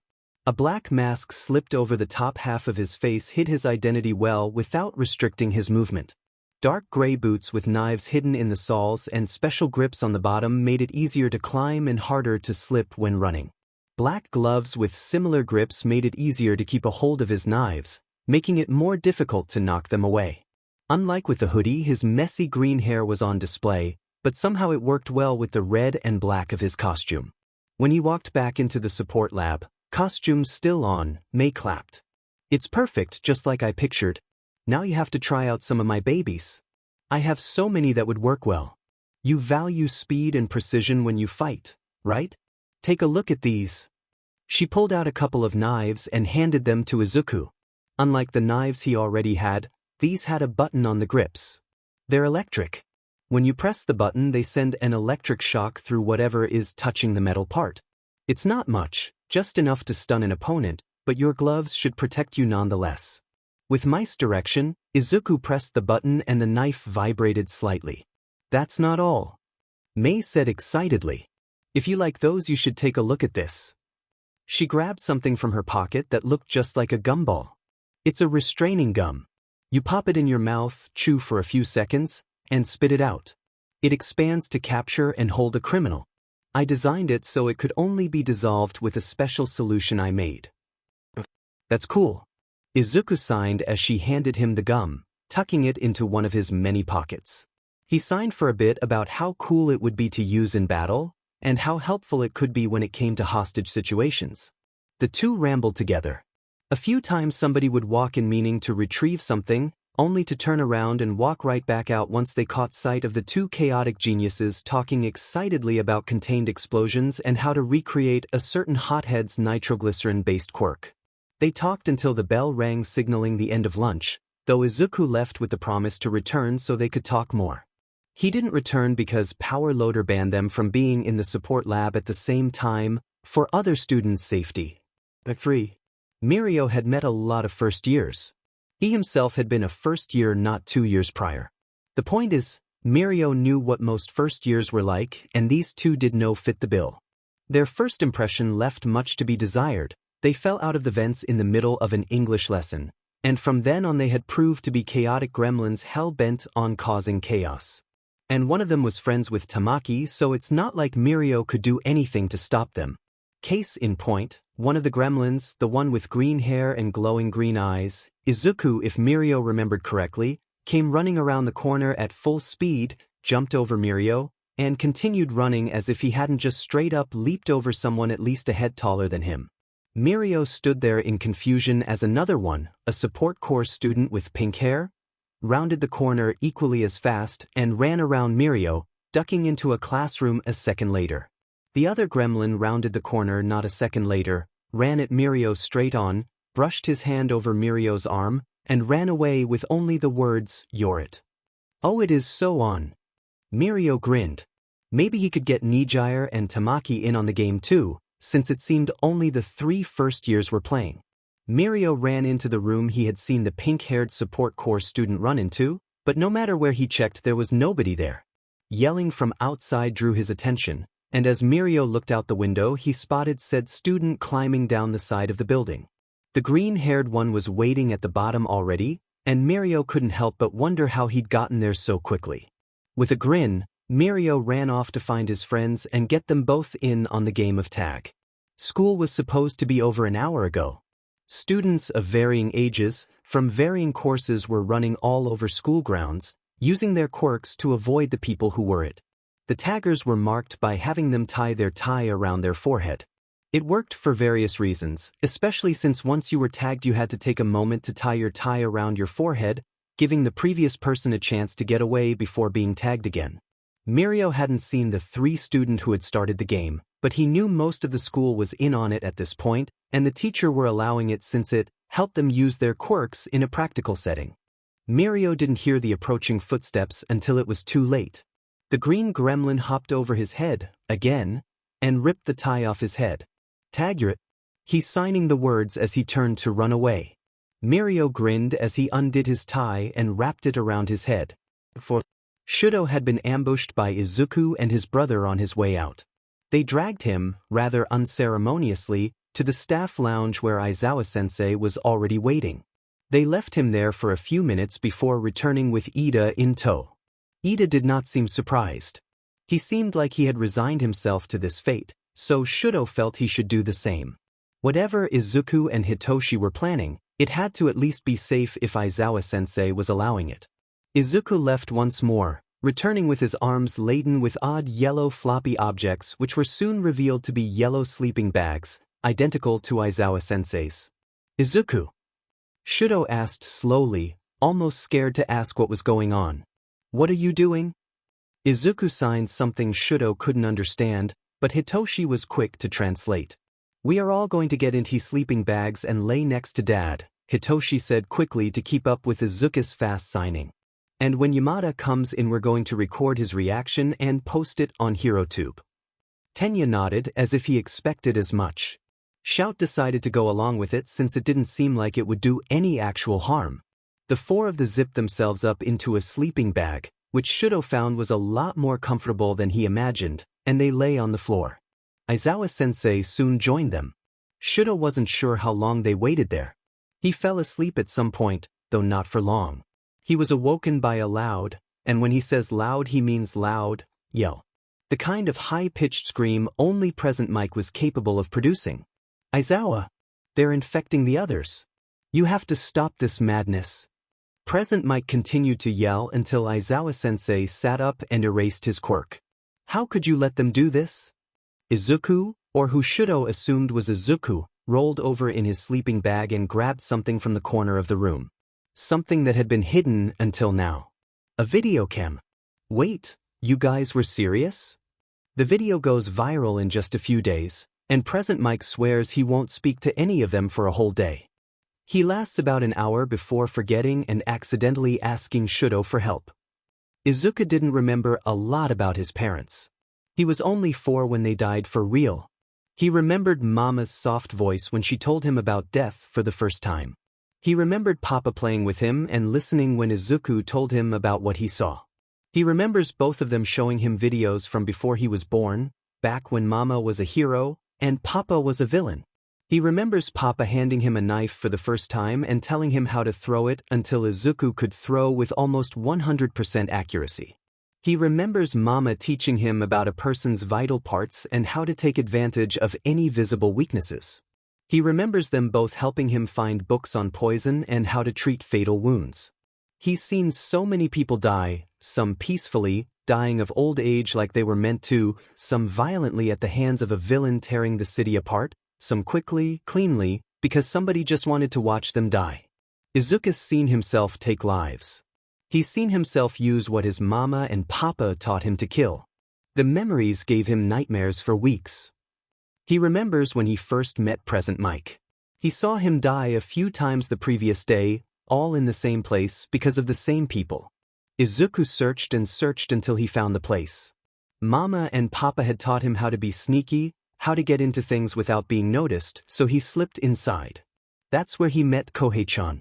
She was scared, and bleeding, and really hurt, and Izuku decided he didn't like that. He had seen kids die before, he watched them die bloody painful deaths, but this time he could do something. He could stop it. So he padded back into the house and slipped some poison into the food in the fridge, his parents' lessons echoing in his head. Not too much or else they will die, Izuku. You only put enough to incapacitate them. Papa held up a chart with lots of numbers and words that Izuku didn't know. It takes less poison than you'd think. Do you want to try? When the teachers first started training him and Hitoshi, Izuku wondered why they were so surprised he knew how to throw a knife with startling accuracy, or how to aim for areas of the body that would knock someone unconscious, or how to disassemble a bomb in less than a minute. Dad didn't question why Izuku could make a fatal poison from common household ingredients, or how he could pick apart a person's quirk until he knew every strengths and weakness, or how sometimes Izuku would just stop talking altogether and resort to sign language. When he shows them the notebook of the people who died alone, they look at him with sad eyes. Not Nedu. Nedu nods and offers a better idea than just remembering them in a notebook. Nedu offers to help him build a grave, a shrine, something solid to remember them by. Izuku is glad Nedu understands. The haunted eyes follow Izuku around. They are dead men's eyes and Izuku cannot escape them. So many lives that Izuku could not help, and they haunt him like a ghost. Never forgotten, never forgiven. Lives lost because Izuku wasn't fast enough. Izuku sees a little girl in his dreams often. He watches her die so many times. She gives blood and skin in her quirk and they kill her over and over again. It drags Izuku's attention from the world around him. An inescapable void until her death is over and the next one begins. He sees her eyes, red and wide and scared, and he wants to help. He sees their eyes too. Endeavor's children. He sees one who overuses his quirk and died to the blue flames of his own making. He sees one who dies when the house collapses because of the stress from all the heat. He sees his wife die from stress, from pain, from grief, because she simply cannot handle it anymore. When Dad tells him she's ended up in a hospital, Izuku insists he meet her. Izuku visits her in the hospital from time to time. She tells him all about her quirk, and Izuku in turn tells her about her children. Izuku doesn't cry when he watches two pro-heroes, water hose, die fighting a villain. He doesn't cry when he watches their son hear the news for the first time. He doesn't cry when he watches their son die to the same villain they did. Dad sits with him after the villain's attack. They sit on the couch in silence. Eventually Hitoshi joins them, but still nobody speaks. My parents, Izuku begins, when he finally has the courage.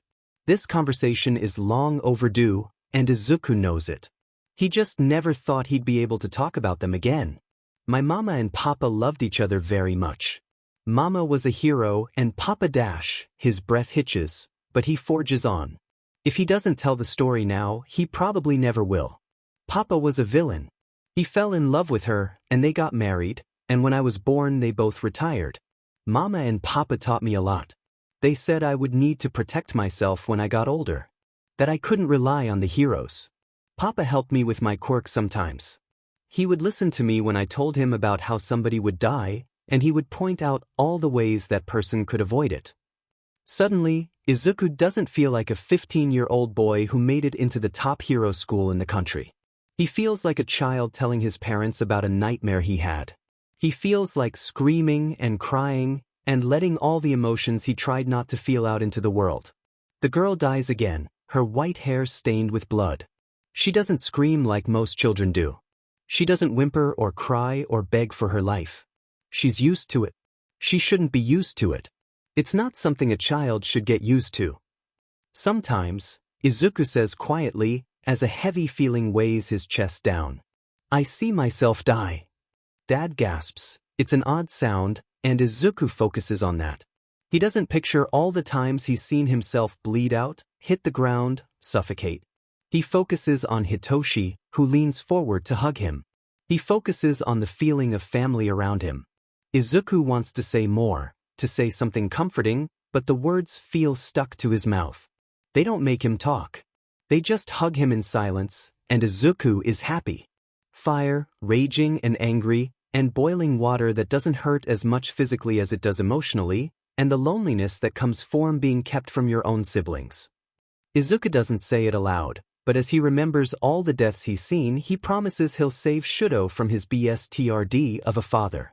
Blood and water mixed together, angry tears, and a missing presence of someone who was supposed to be there always, a red cap with horns and memories that are too painful to keep in mind, hatred and anger, and sadness. Izuku promises he'll save the little boy whose parents were heroes before he can die by the hand of his parents' murderer. Red eyes and white hair, pale, thin, bandages covering her arms and legs. She shakes like a leaf every time they come. They smile and smile, but the gloves come off and there's too much blood to be alive, but she lives. Izuku promises he'll save the little white-haired girl from the many deaths that await her at the hands of her captors. He promises, just to himself, that maybe if he can save all these people, if he can become a hero people trust to keep them safe, if he can keep more people from dying, if he can save their lives, then maybe, just maybe, he can save himself too. Green and red, a haunting reminder of what could have been. A flickering in his head, not a dream, not a dream, not a dream, standing up to the fire that rages so high, but hurts so much when it falls. Another flicker, a fight against a murderer, protecting a child who has lost so much already. It flickers again, long hair clinging to his back and a promise to get her out. A fight to the death, but he's not the one who dies. Not a dream, not a dream, not a dream. Familiar words in his head. A prophesy, a future of people living the best life they can manage and uncontrolled smiles. A promise of better things to come of people worth saving, of family and friends. A premonition, fights worth fighting and strength to keep going on, to keep saving lives that were meant to be lost. A possibility of a different person and a different place, but happy all the same. Izuku dreams of being a hero, of saving people, of the smiles he gets when they come out alive when they thought they had died. Izuku dreams of their smiles while his head screams. Not a dream, not a dream, not a dream. We have to figure out what on earth is going on with his quirk. Shota stood in front of Recovery Girl, who was sitting at her desk.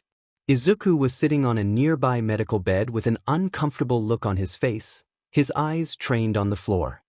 He can't keep dash. Shota himself was having trouble both getting his thoughts out and not yelling them. I don't want him to dash. He was this close to just pulling his hair out. It's not healthy for him to keep passing out from quirk exhaustion.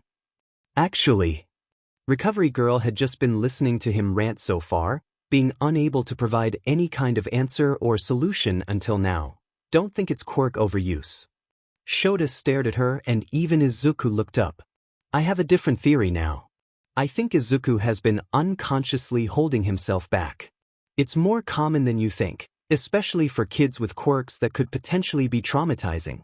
They're afraid of their quirks or what they might do with them, so they, whether they know it or not, end up restricting themselves and their quirk.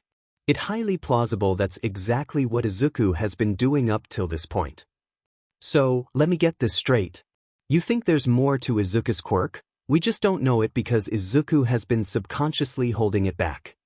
Shota eyed her suspiciously. Sure, it made some kind of sense, but this was his son they were talking about. Shota would die before he made sure Izuku got the help he needed. But what about Dash? I knew you would ask that. Recovery Girl cut him off before he even asked the question. Have you ever heard of hysterical strength? She waved off Izuku as he started to sign. I know that you know, Izuku. I'm asking your dad. No. Shota grumbled. I haven't. Hysterical strength is what we call it when the body ignores its limits. It's caused by high adrenaline situations.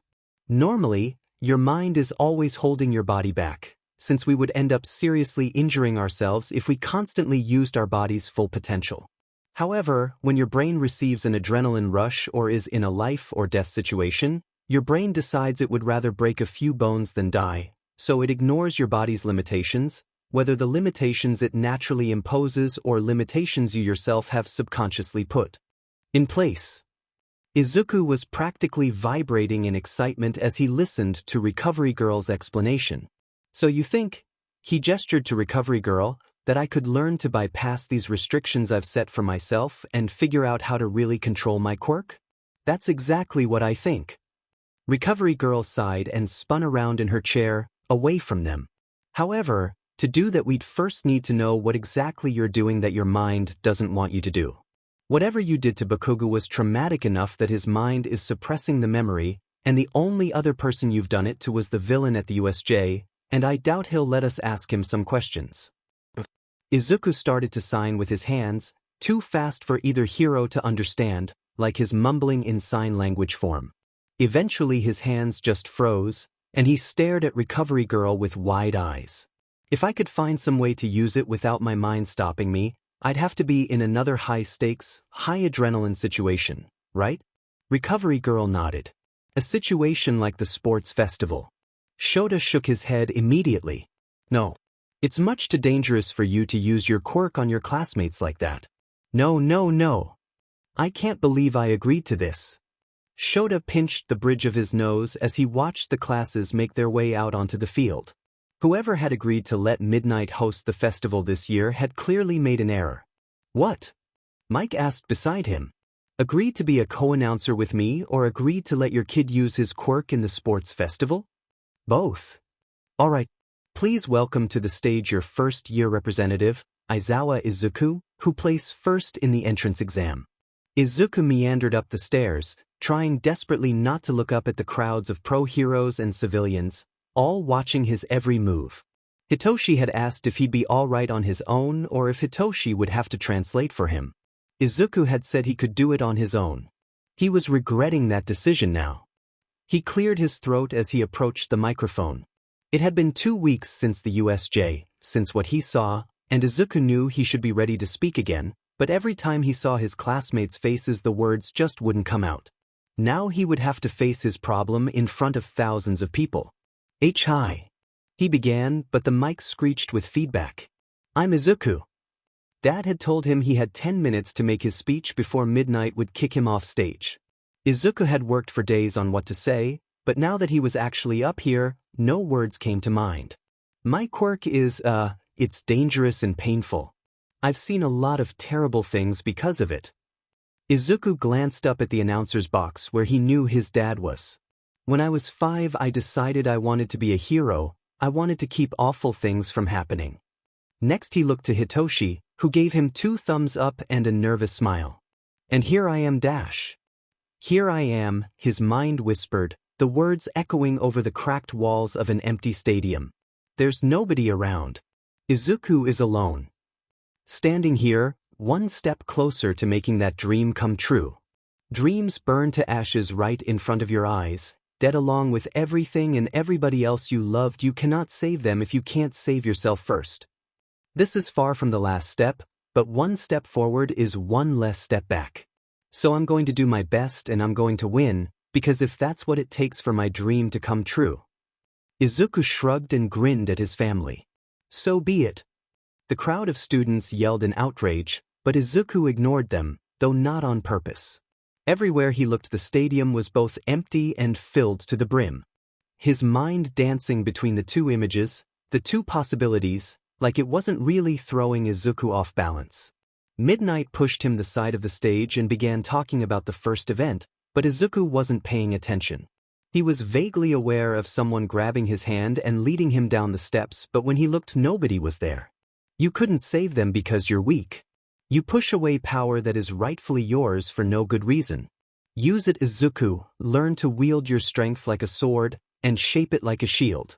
It is your power, though it will only destroy you as you are now. And the first challenge is a King of the Hill style battle. Izuku looked up as the voice that sounded suspiciously like his own faded from his head and the images of an empty stadium went with it.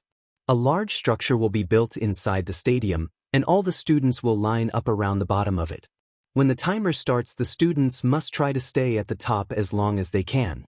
The top 42 who spent the longest at the top will move on to the next event. Quirks aren't just allowed, they're encouraged. The students were corralled back into the preparation rooms to wait while Cementos built the arena. Aizu, are you okay? Izuku knew his brother would be worried after he just stood there staring off into space at the end of his speech. What really surprised Izuku was how he was prepared to answer that question. Not yet, but I will be. Izuku murmured. Hitoshi nodded but stuck close to Izuku. I will be. With the pro hero's help, the arena was ready in minutes and all the students were let back out onto the field. The crowd's cheering fell on deaf ears as Izuku stared up at the massive pyramid in front of him. Midnight spread the students out along the bottom of the pyramid. Remember, kiddos. The goal is to get to the top and stay there. You have 30 minutes. She cracked her whip as the screen showed a giant timer.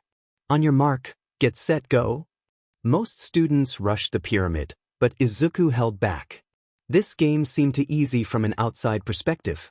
This is UA after all, the students here are the best of the best, so there's no way they wouldn't challenge us. There must be something. Bingo. As students ran up the stairs, traps began to activate left and right, knocking student back. Bakugo had managed to blast his way to the top, though he was soon fighting against other students trying to not get knocked off. Izuku slipped quietly through the yelling, fighting students.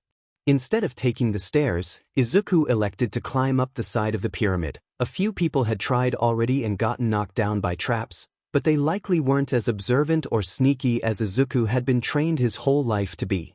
He made his way up the side of the pyramid no problem, and as far as he knew, nobody had noticed him. The present Mike decided to announce his brilliant idea to the whole world. Would you look at that? Aizawa Izuku from Class 1A has made his way up the pyramid without problem by avoiding the stairs. We'll have to keep our eye on him and see how long he can keep his spot at the top. Izuku could almost feel the hundreds of pairs of eyes shoot to him. He gave himself a moment to grieve the loss of his invisibility before students started clamoring up after him, ready for a fight. Izuku hopped up onto the top of the pyramid and into a fighting position. Hit quirk wouldn't be very helpful until he could figure out how to do whatever he'd been doing that made him pass out. Before he'd even started class, Izuku had gone through the list of accepted applicants, reviewed their quirks and school records. Now his mind recited all the information he'd unintentionally memorized as classmate after classmate approached, trying to knock him off the top. He fought back, of course, using their own momentum against them, tripping them up, fainting, anything he could do to get a step ahead. The teachers had taught him how to fight dirty after all. Villains don't play fair. Papa used to tell him. So if you want to protect yourself, you have to learn to fight back. Whatever you can do to get the fight in your favor, you do it. Villains and heroes don't fight fair, so neither should you. When Hitoshi managed to join Izuku at the top of the pyramid, the two stood back to back, ready to face the rest of the students vying for a spot in the second round.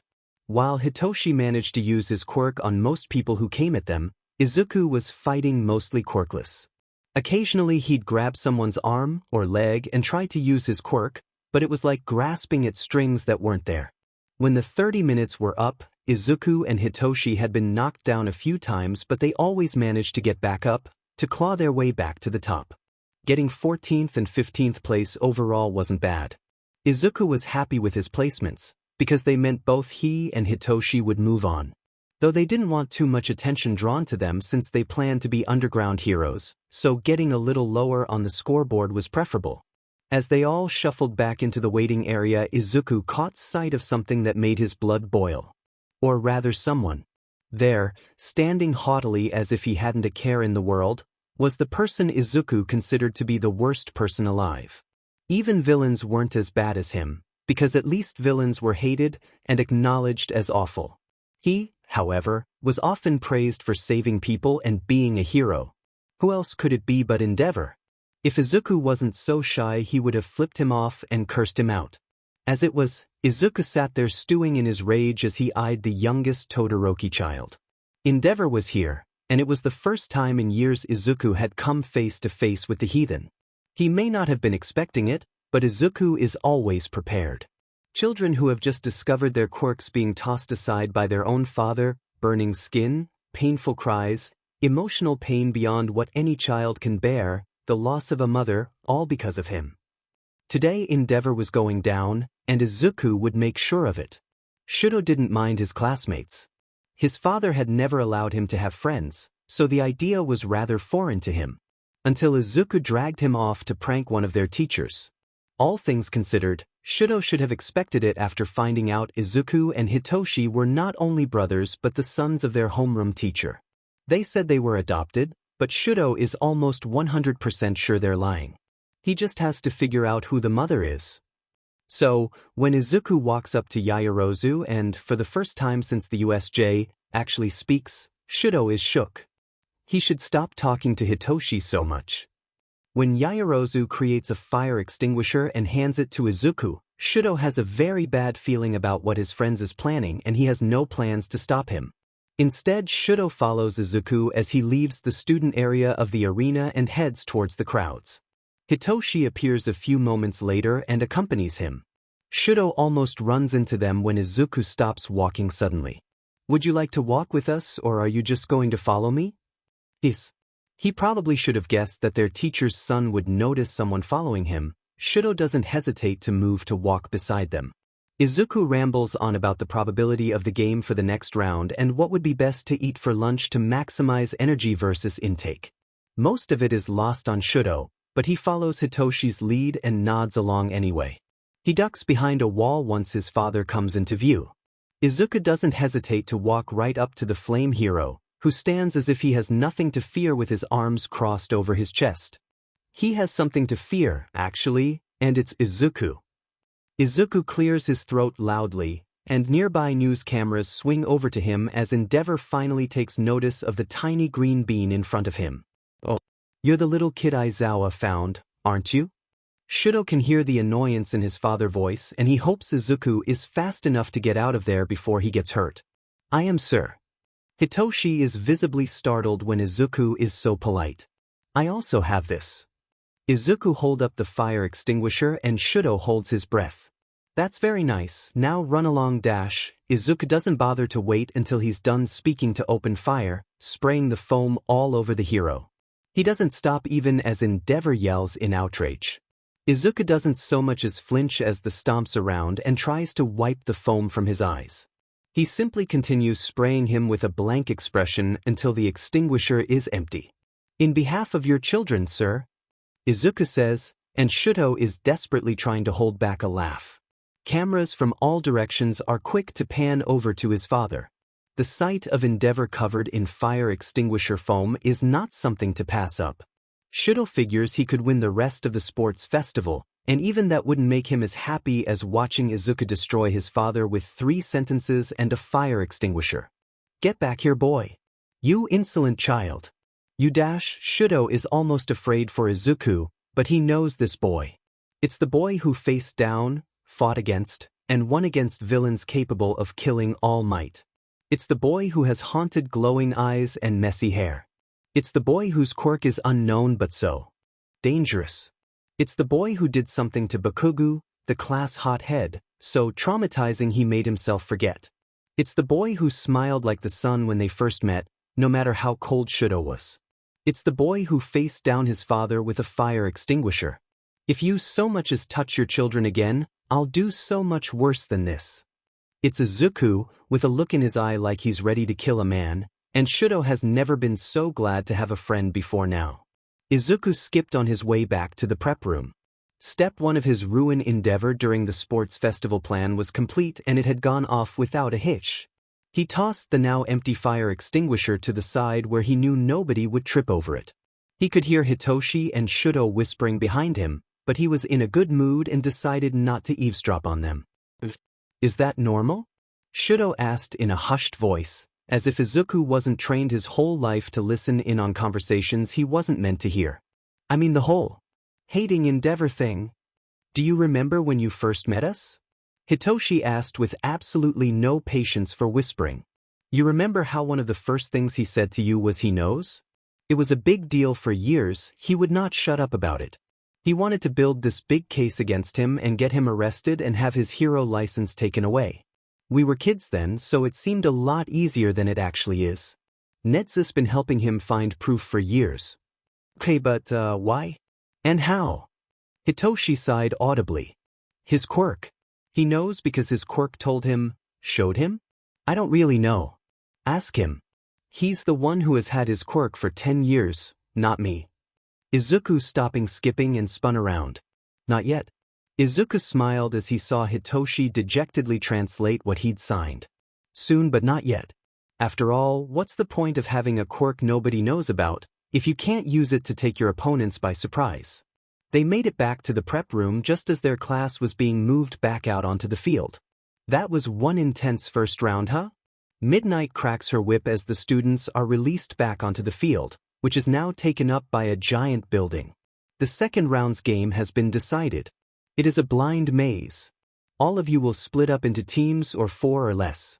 Once everybody has a team, you will be placed into the maze, which is pitch black. Don't worry, the audience can watch via the night vision cameras scattered throughout the maze. When the whistle sounds, you may begin to make your way to the middle of the maze, encountering foe villains and other teams along the way.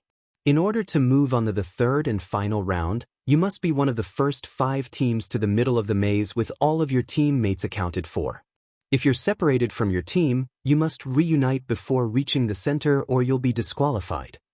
Scattered around the maze are objects like this dash. She held up a small dagger and a couple throwing knives.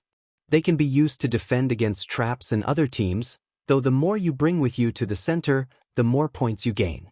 At the end, the number of objects you brought back will be combined with the points you gain depending on how fast you found the middle.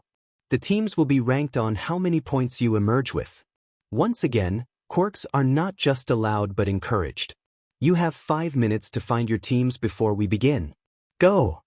Izuku looked around at his classmates, who were quick to clump together with their friend groups. Hitoshi was beside him soon enough, and they nodded to each other. Izuku was going through the quirks of the kids around them, considering their skills and raw talent, when someone approached him. Izuku spun around when he was tapped on the shoulder. He just barely managed to keep his fists from flying up into a fight position. Standing behind them, shifting from foot to foot nervously, was a short girl with white hair and odd blue eyes. She has silver glasses and some kind of device woven into a bracelet on her wrist. Long white hair and a horn and terrified red eyes. Arms covered in bandages and scars. Too young, always too young. A fight to the death and blood disappearing. Everything moving forwards and backwards at the same time. Blood, there's always blood, so much blood. A hero and his cape, someone he could and couldn't save. You're Aizawa Izuku. The girl signed, though it was clearly not a question. You speak but you also sign. Why yeah? Izuku said, signing along as he spoke. He rubbed the back of his neck when she stared at him for too long.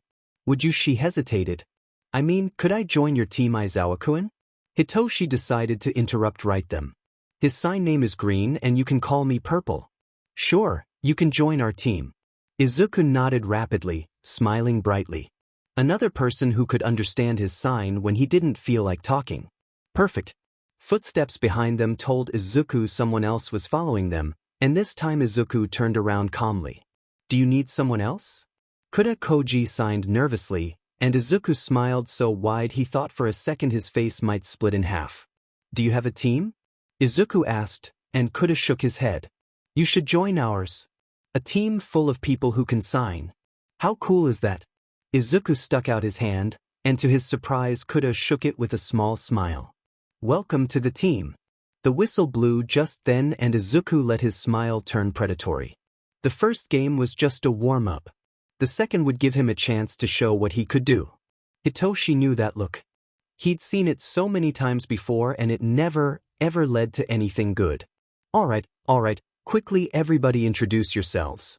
Hitoshi signed as he spoke. I'm Aizawa Hitoshi and this is my brother Izuku. Not the rest of you. My quirk is brainwashing. Get it? Got it? Could. He hoped the other two would ignore how he hadn't mentioned Izuku's quirk. The girl with white hair stopped wringing her hands and moved to sign. My name is Shizuka K. I'm in the General Studies class, And my quirk is called silence. I can silence any sound I want, but it has a detrimental effect on my hearing, so I'm slowly going deaf. She pushed her hair back, showing hearing aids that had previously been hidden. I can still hear, but speaking is hard, so I'm glad I found people who can understand sign. I'm Kuda, I'm in the hero course with them. Kuda gestured to Hitoshi and Izuku. I can talk to animals, but I really don't like talking to most people. Is everybody ready? Midnight asked loudly from the stage. Take your places. Each team will be starting at a different entrance point. There are multiple paths to the center, so you may or may not run into other teams. On your mark. Beside him, he watched the glow of Izuku's eyes brighten slightly, and Hitoshi paused to wonder what he was seeing right then. Get set. Both he and Izuku shifted into running stances, the other two members of their team following their lead. Go! Hitoshi ran into the maze, Shizuka and Kuda right behind him, though Izuku lagged behind. Soon they are encased in darkness. Hitoshi spins around to face Izuku, who has his face lit up slightly in the green glow of his eyes. So what's the plan? He asks, and Izuku begins spitting out word after word far too fast for anyone to understand. Hitoshi slapped a hand over his brother's mouth before he could give away their position to the other teams. In human terms, please, Izuku. Right. Izuku took a deep breath, and Hitoshi realized he'd have to talk, since it was too dark to understand sign. So I figure we should wander around for a little while, but not too long, so we can gather some of the weapons and such. The traps will probably get more dense and more difficult the closer we get to the center, so having weapons would not only help without final score but also with getting past the traps and other teams.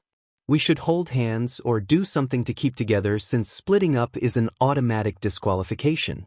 It's a maze, but the finish line is at the center, so we won't get there if we just turn right.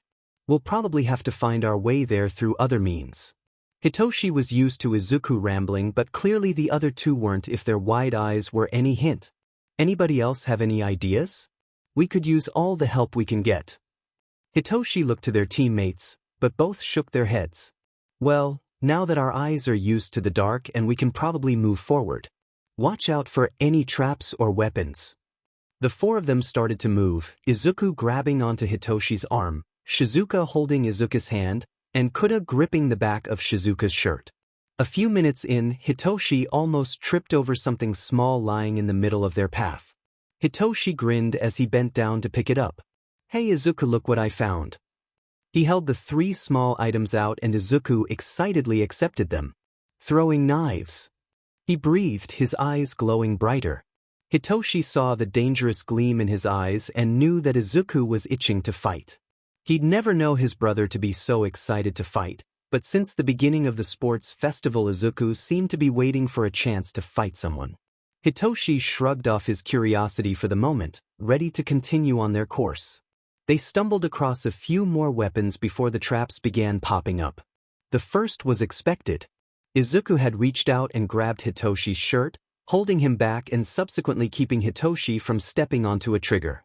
The floor in front of them was a slightly different color, and when Izuku hesitantly stepped on it, that portion of the floor sunk down and a new fell from the ceiling, landing on the very spot they would have been had they kept walking. The second trap came in the form of a button on the wall that Izuku was much too curious not to press. It's so obvious, there's no way someone could accidentally press it. Izuku had argued. Why would they put it there like that? I want to know what it does. I want to see why they would put it in such an obvious spot. It had resulted in a high-pitched sound that made them all cover their ears. Shizuka was quick to silence it, but the effect had already taken place. Footsteps nearby told Hitoshi the real trap, leading other teams right to them. Izuku grabbed his knives from his pocket, and Hitoshi jumped into a fighting stance. In the dark of the maze, Hitoshi could see the vague outline of another team coming around the corner. They had a couple of weapons, but they clearly didn't know how to wield them. Izuku caught them off guard with a couple of his knives, and Hitoshi moved in quickly to knock their feet out from under them. Kuda grabbed their weapons while Shizuka helped Izuku locate his knives. The four of them ran off quickly, leaving the other team dizzy and on the ground but otherwise unharmed. The third trap caught them off guard. Shizuku had been going to grab another weapon at the end of the hallway, but she stepped on a tripwire in the process. To their discomfort, robotic spiders descended from the ceiling. Shizuka grabbed the weapon while the other three fought off the spiders. Once she was back, all four of them booked it out of there. The fourth trap happened right before they made it to the center, the only part of the maze without a roof. Hitoshi had seen the light at the end of the hallway and gotten excited, dragging his brother behind him as he ran towards the finish. They had, of course, tripped the trap near the end of the hallway and gotten hit by a falling log. Shizuka and Kuda ended up having to help them stand up and walk out of the hallway while Izuku and Hitoshi fought off a concussion. Well, would you look at that? The second team to fin their way out is Team Hitoshi, with a decent amount of bonus points strapped to their backs. Present Mike's voice proved to be too much for the two boys who had just gotten hit by a log. Both of them passed out on the grass of the field, medical bots appearing soon to take them away to Recovery Girl. Izuku woke up in Recovery Girl's temporary infirmary. Was it? He said eloquently, and his muddled brain struggled to catch up with the rest of the world. What's going on? Hitoshi was still asleep in the bed beside him, and Izuku squinted at the large purple bruise on his brother's forehead. With his sleep-addled brain slowly waking up, Izuku pressed his own hand to his throbbing forehead. What happened? Recovery Girl slapped his hand away from his head. Don't touch that, you might make it worse. She clicked her tongue. Really, you ought to know better. You took quite the hit from that log. She eyed his forehead, and Izuku realized she was looking at something other than the bruise. It took him a moment to figure out what else she was looking at, but Izuku knew the scar on his temple made a lot of people curious about his past. His hair brushed over the scar as Izuku sat up, and Recovery Girl turned away. You and Hitoshi both have minor concussions, but you'll be fine if you rest during lunch. I tried to tell you not to participate in the last round, but knowing you two, you'll just ignore me and fight anyway. You're right. I'm gonna fight in the third round, but don't worry. I don't want too much attention on me, so I won't try too hard. Izuku propped himself up on his forearms as he joked. Don't want to hurt anybody's ego either. All right then. Recovery Girl huffed, and Izuku got the feeling she would have smacked him on the head if he didn't already have a concussion. Now off with you. Go eat lunch. I'll send your bother after you when he wakes up. Izuku did as she said and made his way out of the infirmary towards the lunchroom. The students had been asked to pack their own lunch if they didn't already, so Izuku made a stop by the locker room to grab his own lunch. Look who it is. Uraraka practically yelled when he plopped down at the end of their table. The entirety of Class 1A was at one table, and Izuku was sure that could not end well. First place is pretty impressive, even if you did get hit by a trap at the end. Izuku looked up at his classmates. Blood-stained uniforms and wide glassy eyes. Lost friends and comrades, never to be seen again. Yeah. He smiles, and though a few of them looked startled that he spoke, Izuku went on to detail what had happened while they were in the maze. I guess in the end Hitoshi and I were just too excited to get out of there. That sounds exciting. Yaoyorozu said. My team didn't run into anybody else, so we just fought off the traps and made it to the center. I'm sure you did great, Yaoyorozu, though I don't remember anything after getting hit by that log.